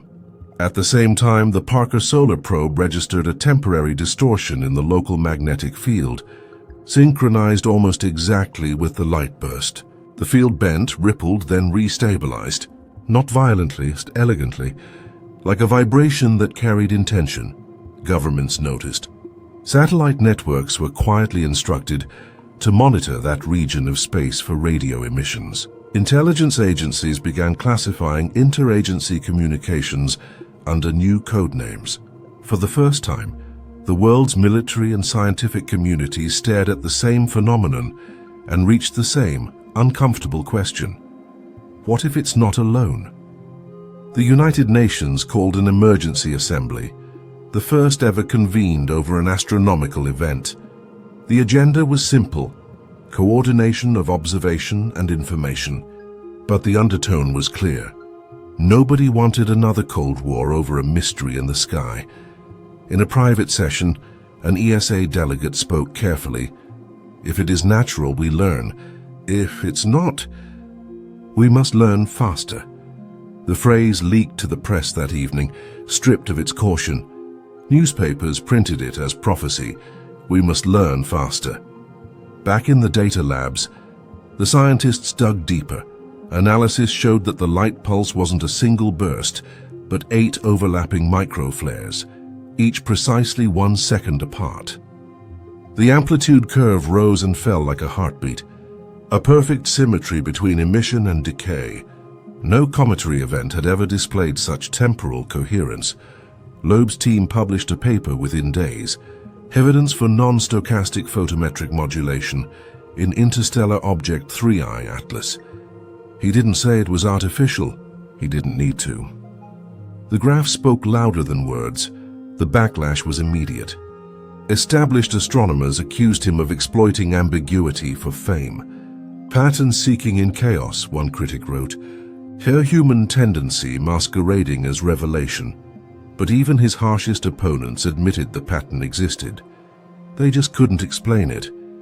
Meanwhile, the public's fascination morphed into reverence. Live streams played real-time renderings of the object's path. Millions tuned in nightly just to watch it move. For the first time in modern history, humanity wasn't just looking outward for answers. It was listening. But science doesn't stop for myth. The comet, or whatever it was, continued on its trajectory, now moving outward from the sun toward the orbit of Earth. Telescopes tracked its deceleration. Something subtle was happening. Its speed wasn't quite following the expected hyperbolic curve. A tiny, continuous force seemed to be acting against the sun's gravity, slowing its escape by imperceptible degrees. Radiation pressure couldn't explain it. Gas jets were too weak. When the data was averaged, the math told an impossible story. 3I Atlas wasn't just drifting. It was adjusting course. The deviation was small, only a few meters per second, but unmistakable. The object's trajectory bent gently, nudging it closer to Earth's orbital plane. By early July, it became undeniable. The visitor wasn't leaving yet. It was staying. ESA released no statement. NASA declined comment. The public noticed anyway. Amateur astronomers plotted the orbit themselves, and when their projections went viral, the world understood what no agency dared say. The object was aligning with us. Overnight, the light that had been a mystery became a mirror. Humanity's gaze turned upward with a new kind of attention. Not fear, not faith, but anticipation. Something vast and ancient had passed the sun, looked back and shifted ever so slightly toward home. And in the silence between the stars, it kept coming. The moment the world realized that 3I Atlas was changing course, everything that had been theoretical became immediate. The object was no longer a curiosity in the dark. It was a visitor heading roughly toward the orbit that Earth would soon occupy. The news didn't arrive through official channels. It came from amateurs, from the sleepless network of backyard astronomers who had been tracking its motion for months. A graduate student in Argentina posted a chart on an astronomy forum showing a subtle curvature in the orbit, a fraction of a degree off the predicted line. Within hours, users from Japan, Poland, and South Africa confirmed it. The posts spread like wildfire. Governments tried to stay ahead of the panic. ESA's public statement used careful phrasing. Current calculations suggest a mild non-gravitational deviation in trajectory, consistent with continued outgassing. But the numbers were already public, and anyone with orbital software could see the same thing. The object's path had bent toward the ecliptic plane. At its nearest approach, it would cross just outside the orbit of Earth. Close. Not collision close, but close enough to touch the imagination. News channels looped animations of the trajectory as if it were a meteor movie. "Could it hit us?" anchors asked. Scientists repeated the mantra, "No threat, no impact." But that didn't quiet the unease. Something in the way it moved, deliberate, graceful, resisting randomness, whispered of intention. Inside observatories, the focus shifted from what it was to what it was doing. High-precision radar arrays began pinging the region of space it occupied, sending pulses of radio waves that could map its shape and surface. The signals traveled for minutes across the void, then returned as faint echoes that engineers converted into three-dimensional projections. The model that emerged was unlike anything expected. The nucleus wasn't a lumpy sphere, but an oblong structure roughly 400 meters long, 120 wide, proportions eerily reminiscent of a craft rather than a rock. One end reflected radar far more efficiently, as if coated in metal or glass. The other absorbed everything, perfectly matte. In NASA's Jet Propulsion Laboratory, a small team analyzed the data in near silence. "It's asymmetric," said one radar specialist. "Like something built, not broken." Another cautioned, "Or maybe just erosion. Cosmic weathering can sculpt anything." But even he didn't sound convinced. Then came the radio quieting. For decades, Earth's radio noise has spilled into space. Carrier waves, television, radar, an unintentional beacon of civilization. As the object approached, several deep space antennas began reporting fluctuations in the background noise floor. Brief dips, seconds long, as if some invisible hand were tuning the static. Engineers blamed equipment faults, solar interference, atmospheric scintillation. But after the fifth and sixth recurrence, occurring at precisely the same intervals across different continents, those excuses began to sound thin. Somewhere inside NASA, someone made the decision that would define the next century. A message would be sent. It wasn't an official policy. It wasn't even a committee vote. It was a handful of radio astronomers at Goldstone who, late one night, reconfigured the array used for planetary radar and composed a short, mathematical sequence. The prime numbers from 2 to 19 repeated 3 times. A universal handshake, simple, clear, beyond translation. At 03 MAR UTC, they transmitted it. The signal took just over 7 minutes to reach the region of space where 3I Atlas drifted. The team didn't expect anything. This was symbolic, a human reflex to call into the dark. But 23 minutes later, the instruments registered something impossible. A narrowband pulse, faint but distinct, returning from the same coordinates. It wasn't the same sequence. It wasn't even binary. It was a triplet of evenly spaced bursts like 3 soft knocks. The room froze. Someone whispered, "Echo?" But radar echoes decay, scatter, lose structure. This one was clean, too clean. The data was forwarded to SETI's headquarters in California, where it was verified, then re-verified. The spectral purity of the return ruled out natural reflection. The amplitude matched no known interference pattern. The pulse was real. For 2 days, the information remained classified under a joint NASA-ESA embargo. But leaks have a way of finding air. By the 3rd day, an encrypted audio file appeared online. The sound of the signal converted into audible frequency. 3 tones, evenly spaced. Low, pure, haunting. People listened, millions of them. The recording spread faster than any song in history. Some said it sounded like a heartbeat. Others said it was a warning. Most just played it again and again, searching for meaning in the spaces between the tones. Governments scrambled to contain speculation. The United Nations established the Interstellar Communication Working Group, ICWG, to coordinate all signals and responses. The public, however, had already chosen its name. They called it the knock. For the first time in recorded history, humanity had received something that might be a reply.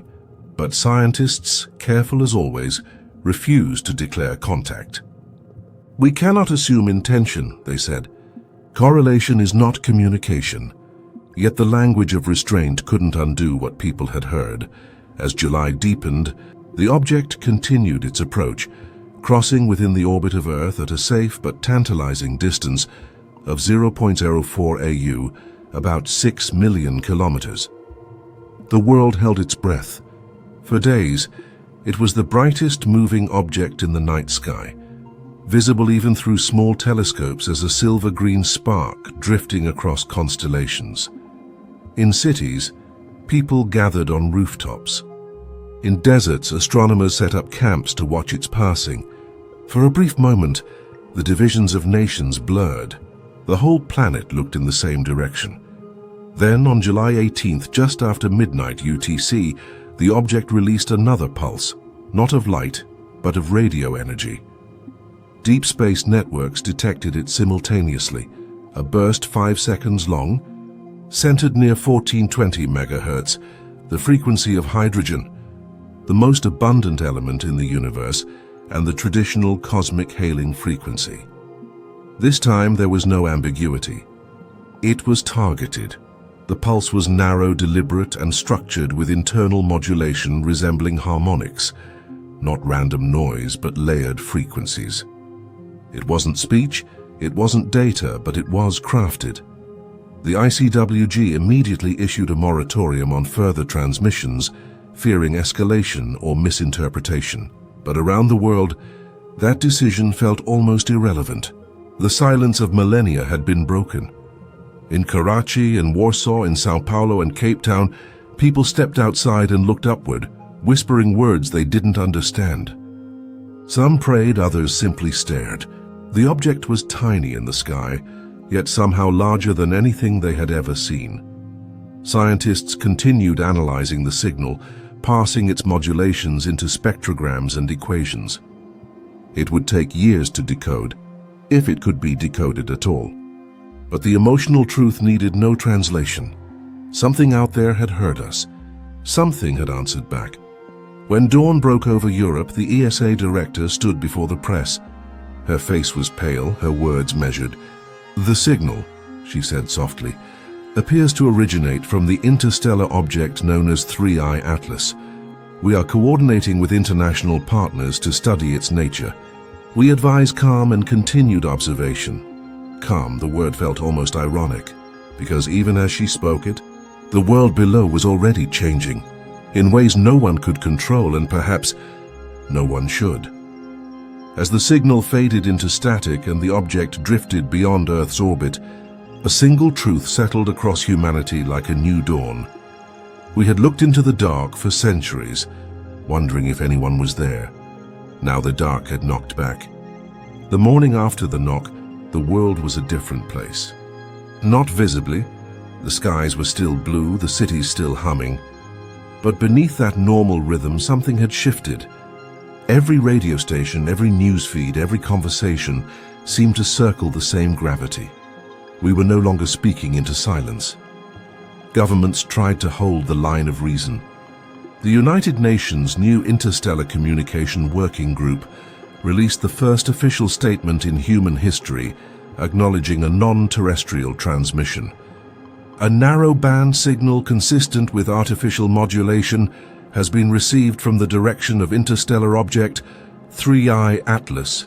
Verification ongoing. The words were measured, careful, designed to calm. They did the opposite. In homes and streets and screens around the planet, people heard only one phrase, artificial modulation. The response was immediate. Some cried, some prayed, some sold everything and drove into the wilderness to watch the skies. Others declared it a hoax, a government trick, a test. Religions reacted with a mixture of awe and defense. The Vatican urged humility. If there are other minds, they too are God's creation. Evangelical groups in America split between embrace and denial. In Mecca, scholars gathered to discuss whether revelation extended beyond Earth. In temples across Asia, bells rang for unseen neighbors. For once, humanity's divisions sounded almost harmonious, each belief system reaching instinctively toward meaning. In science, harmony was harder. Hundreds of teams raced to analyze the signal. The data was distributed through encrypted channels, but within days fragments leaked to the open web. What researchers found astonished even the skeptics. The pulse contained harmonics, secondary frequencies nested inside the main 1420 MHz beam, rising and falling in a repeating ratio. When plotted, the modulation formed a precise geometric pattern, 3 concentric arcs intersecting at 60 degrees. A coincidence? Maybe. But the pattern matched one seen before, faintly. In the magnetic oscillations recorded during the light event months earlier, it was as if the same hand, whatever it was, had written in 2 alphabets. One of light, one of radio. A young researcher in Geneva was the first to notice the symmetry. She projected both datasets onto a temporal grid and gasped. The intervals between pulses followed the Fibonacci sequence, not perfectly, but close enough to send a shiver through anyone who had spent their life chasing order in chaos. Either nature has an extraordinary sense of mathematics, she said, or someone wanted us to notice. Her comment leaked to social media within hours. The phrase "someone wanted us to notice" became the headline seen by half the world before morning. In Washington, Beijing, and Moscow, high-level meetings unfolded behind closed doors. The word contact was still avoided and officially. But new committees formed overnight: defense coordination, satellite readiness, electromagnetic monitoring. For the first time since the space race, rival powers exchanged data in real time. Humanity, in all its fragmentation, had stumbled into cooperation by necessity. Meanwhile, 3i Atlas continued on its path, steady and silent, trailing a faint filament of dust that glowed emerald in the sunlight. It was leaving the inner solar system now, but slowly, far more slowly than physics allowed. Its deceleration persisted, gentle yet impossible, as though it intended to remain within reach. Theories multiplied. Some said radiation pressure, others whispered guidance. A few said the unthinkable, that the object was matching velocities with Earth, maintaining a relative distance, like a ship entering formation. No one dared publish that officially, but the numbers were there in the orbital charts. The distance between the object and Earth stabilized around 6 million kilometers and stayed constant within a margin of less than 100 kilometers for weeks. The universe doesn't do straight lines and constant distances without reason. The ICWG issued a quiet directive: prepare a controlled transmission. Not another blind greeting, but a deliberate response. The plan was simple, symbolic, almost humble. A single hydrogen line transmission, modulated to encode the digits of P, the universal language of circles. 3 bursts spaced 10 minutes apart. No words, no names, no claims of origin. Just the pattern of infinity. At 02:00 UTC on August 3rd, the transmission went out from 3 deep space antennas, Goldstone, Canberra, and Madrid, together forming a global triangle. The signal traveled invisible and patient across the Gulf. Hours passed, nothing, more hours. Still nothing. Then at 07:14 UTC, Deep Space Network receivers picked up a reply. It wasn't a mirror of P. It wasn't anything Earth had sent before. It was a single tone, but inside it harmonics pulsed in a slow rhythm: 1, 2, 3, pause, 1, 2, 3, pause, repeating, stable, intentional. The spectral purity was staggering. The carrier frequency was identical to Earth's transmission, down to the 10th decimal. That shouldn't have been possible through random resonance. Somewhere in the control room, an engineer whispered, "It's acknowledging receipt." No one breathed for several seconds. The director finally said, "Record everything. Do not respond again." The rule of first contact, codified decades ago, was clear. 1 transmission, 1 reply. After that, silence until global consensus. The UN convened emergency sessions to decide whether a second message should ever be sent. But humanity is restless. Even before diplomats finished their debates, civilian radio astronomers had already transmitted their own greetings. From Chile, from Japan, from a backyard in Karachi, from a university in Poland, signals of curiosity, of hope, of fear. The sky filled with human noise, and then the strangest thing happened. For each unauthorized transmission, within minutes, the same soft triple pulse answered. Faint, identical, perfectly timed. As if it didn't care who was speaking, only that someone was. The pattern became known as the chorus. Every time humanity spoke, the universe answered with the same calm rhythm, 3 tones evenly spaced, resonating like a heartbeat across the void. It didn't send information, didn't change modulation, didn't escalate. Just listened and acknowledged. The effect on the world was profound. Overnight, the fear began to dissolve. The stock market steadied. Street protests turned into vigils. Artists painted triplets of circles. Children tapped 3 times on tables. Engineers tattooed 3 dots on their wrists. It became the symbol of something beyond explanation. Not invasion, not salvation, but recognition. A scientist in Poland described it best. It doesn't talk, it doesn't threaten. It just says, I hear you. For the first time in human history, the entire species felt heard. By mid-August, the Interstellar Communication Working Group published its last statement of the season. The phenomenon associated with Object 3I Atlas continues to exhibit consistent, non-random responses to human transmissions.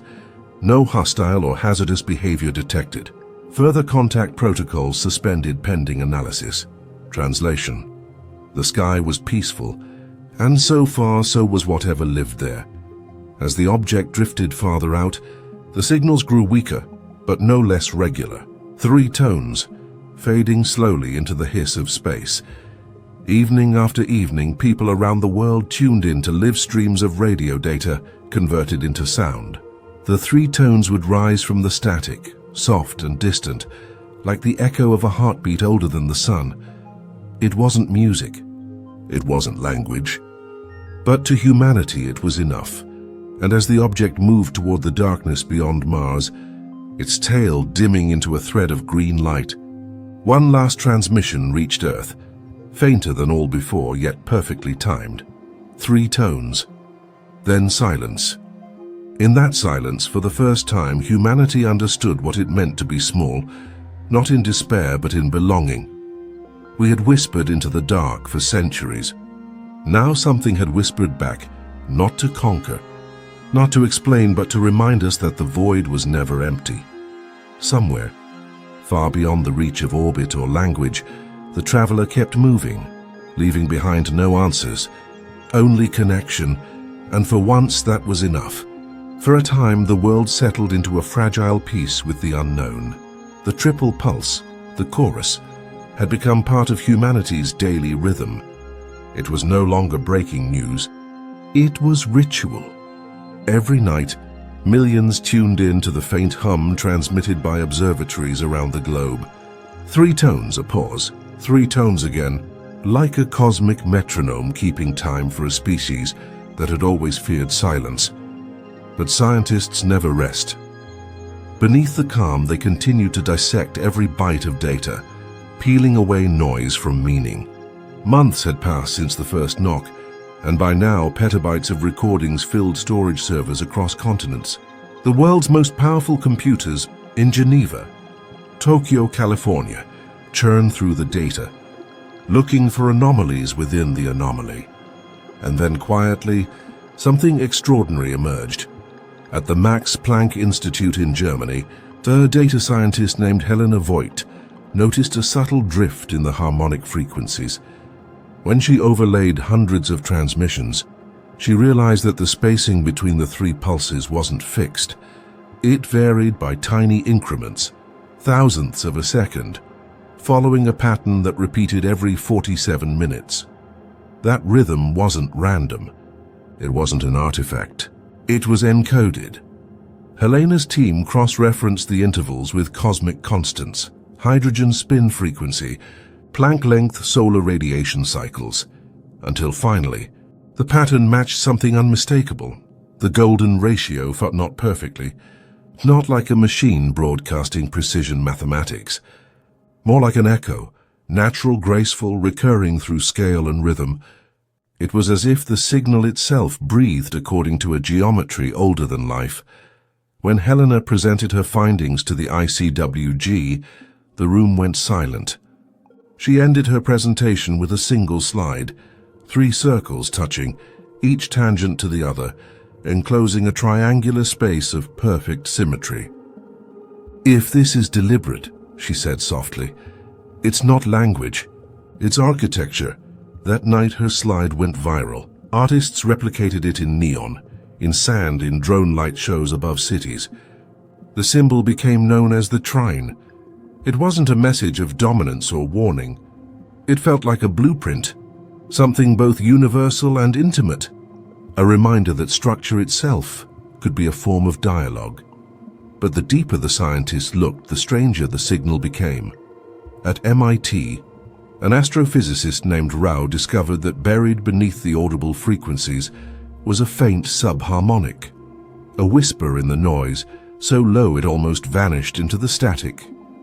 When amplified and sped up, the subharmonic formed a repeating curve, not unlike the magnetic pulse observed during the light event months before. He plotted it against the object's trajectory and realized the subharmonic rose in strength whenever 3i Atlas crossed regions of higher solar wind density.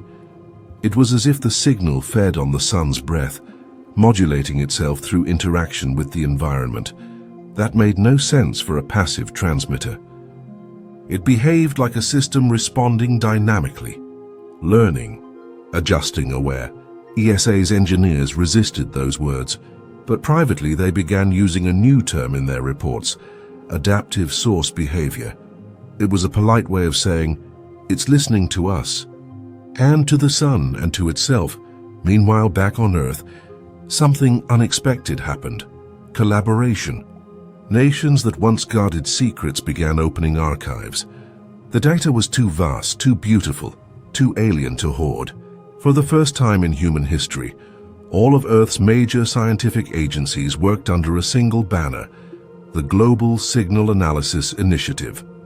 Its servers pulsed day and night with radio data, light curves, particle readings, gravitational models, and then deep within those terabytes, a discovery turned silence into prophecy. An intern, a 22-year-old student from Kenya named Amani, ran a standard Fourier analysis on the long-range data collected during the last transmission. The output should have been static.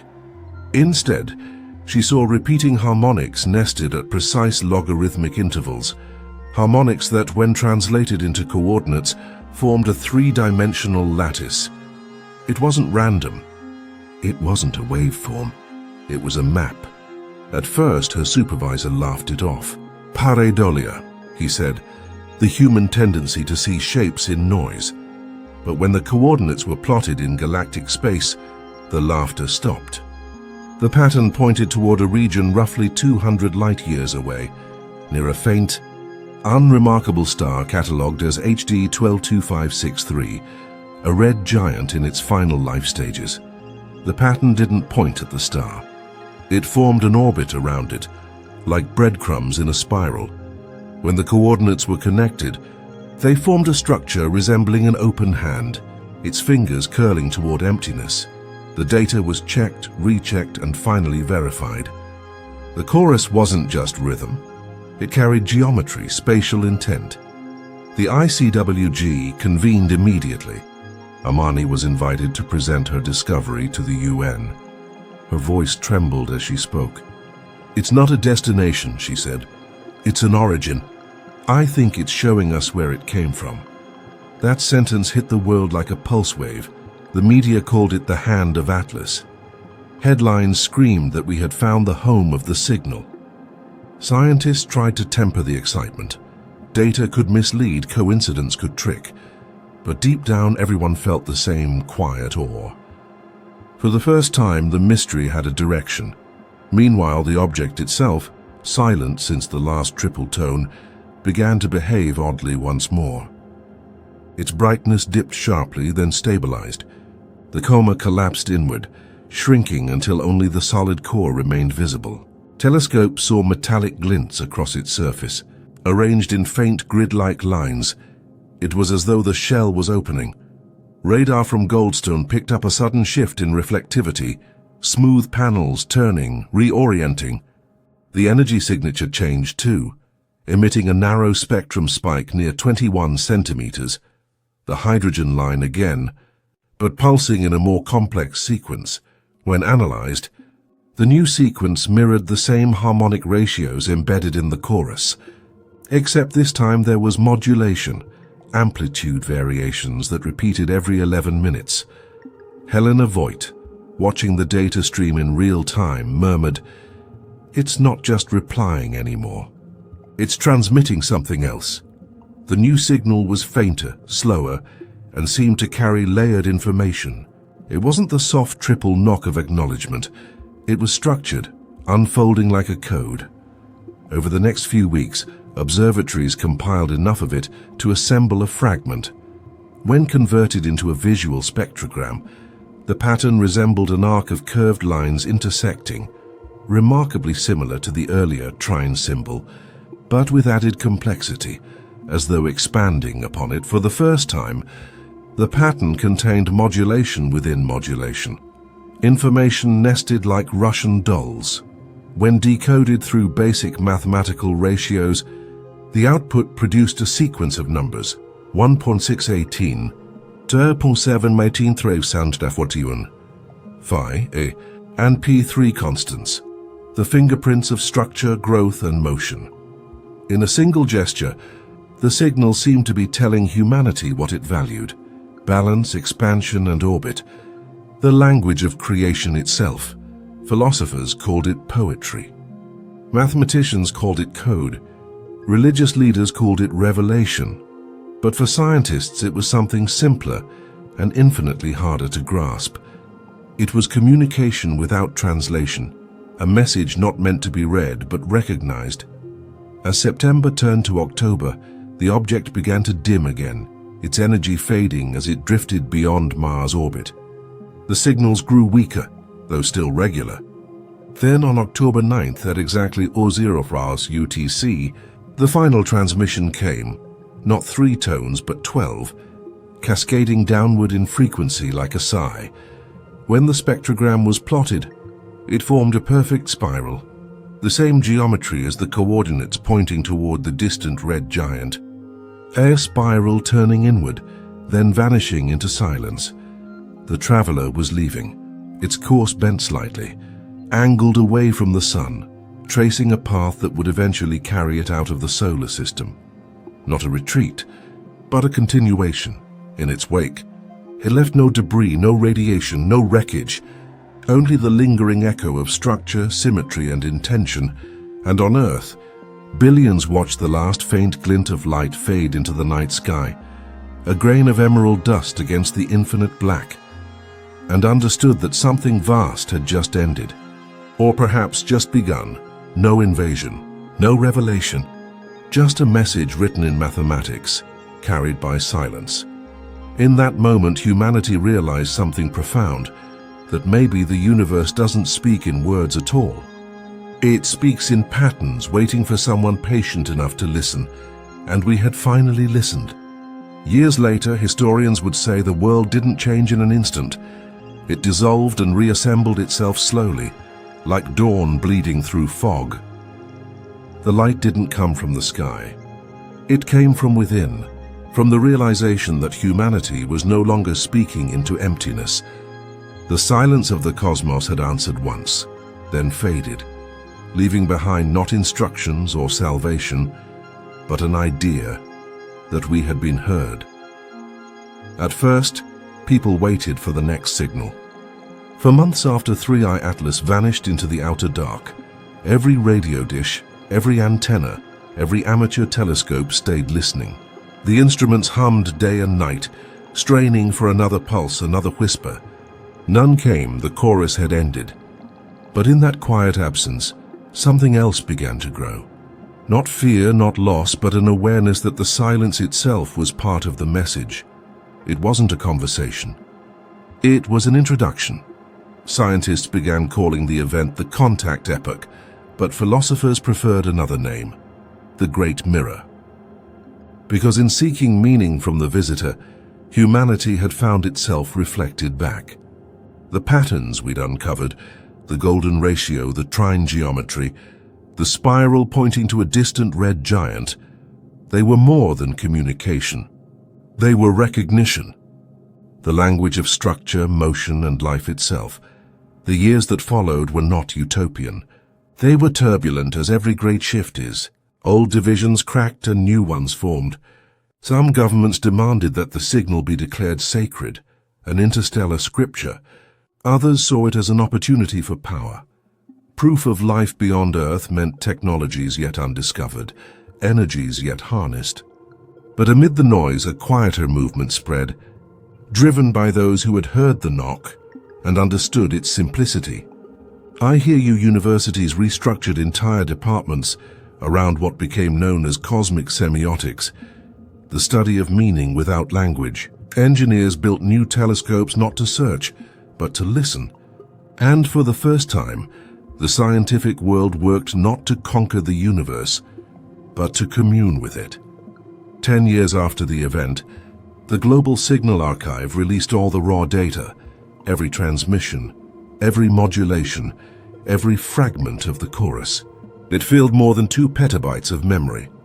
People treated it like scripture, like art, like music. Musicians translated the harmonics into symphonies. Architects modeled the trine into buildings. Physicists built algorithms to study the hidden geometry.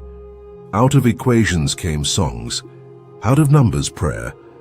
And then, one afternoon in 2039, a small group of researchers at CERN discovered something extraordinary. While analyzing the original hydrogen line bursts, they noticed that the sequence of harmonics matched a specific mathematical form, one used to describe gravitational lensing patterns. When applied to deep field observations of the red giant star identified as the origin point, the formula predicted the existence of an unseen companion object orbiting it. In other words, a planet. The data was faint, years old, barely above noise. But when cross-checked with more recent observations, the prediction held. Their small world, roughly the size of Earth, orbiting a dying sun, cold, ancient, and silent. They named it Eden 3A, though everyone knew what they really meant. It was the hand's origin, the beginning of the signal. Of course, no one could know whether it was alive or even still there. The distance was too vast. The message had traveled 2 centuries to reach us. Whatever intelligence had sent it, if intelligence it was, it might be long gone. But that didn't dull the wonder. Humanity had been handed a cosmic fossil, the echo of a civilization that had once looked outward and, like us, dared to speak. And in that realization, everything shifted again. We had spent generations imagining aliens as conquerors, gods, saviors. But what if they were none of those things? What if they were simply like us, curious, transient, and lonely in the dark? What if 3i Atlas wasn't a messenger, but a memorial, a drifting monument built to survive its creators, carrying their voice as far as the stars would allow? The theory spread quietly among scientists and dreamers alike, that the object was a probe launched millennia ago by a civilization that no longer existed, its purpose not to seek contact, but to endure. To tell whoever came after we were here. We learned. We listened. If that was true, then the knock wasn't a summons, it was a remembrance. Over time, the object's story became humanity's mythology. The trine appeared on world flags, school emblems, hospital walls. Children learned about the golden ratio, not as a coincidence of nature, but as the fingerprint of existence. When people looked up at the night sky, they no longer saw emptiness. They saw connection. And yet, for all the change, daily life continued. The baker still baked. The farmer still tilled. The scientist still calculated. The universe hadn't rescued us. It had simply reminded us that we weren't alone in trying to make sense of it. That perhaps was its gift. Decades passed. Technology advanced. Humanity reached farther into space, establishing orbital colonies and robotic expeditions beyond Jupiter. Among these, one mission carried a special payload, the Atlas Resonance Probe, a craft designed to follow the same trajectory as 3i Atlas once did. Its mission was simple: to listen, to learn, to respond if the silence ever spoke again. Launched in 2062, it carried a single message encoded in radio. Laser and sound, not words, not equations, but 3 tones evenly spaced. Gentle human somewhere in the deep, perhaps 200 light years away, that sound would one day arrive, rippling across the old silence, and maybe, just maybe, something would knock back again, because that's what the universe does.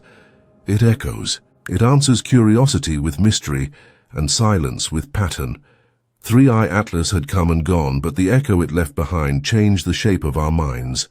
We stopped asking if we were alone and started asking what it meant to belong, and maybe that's all it ever wanted. Not worship, not fear, just understanding, the kind that needs no translation. One evening, an old radio astronomer, one of the few still alive from the days of the first signal, sat on the roof of the Geneva Observatory. The night was quiet, the stars faint in the thin alpine air.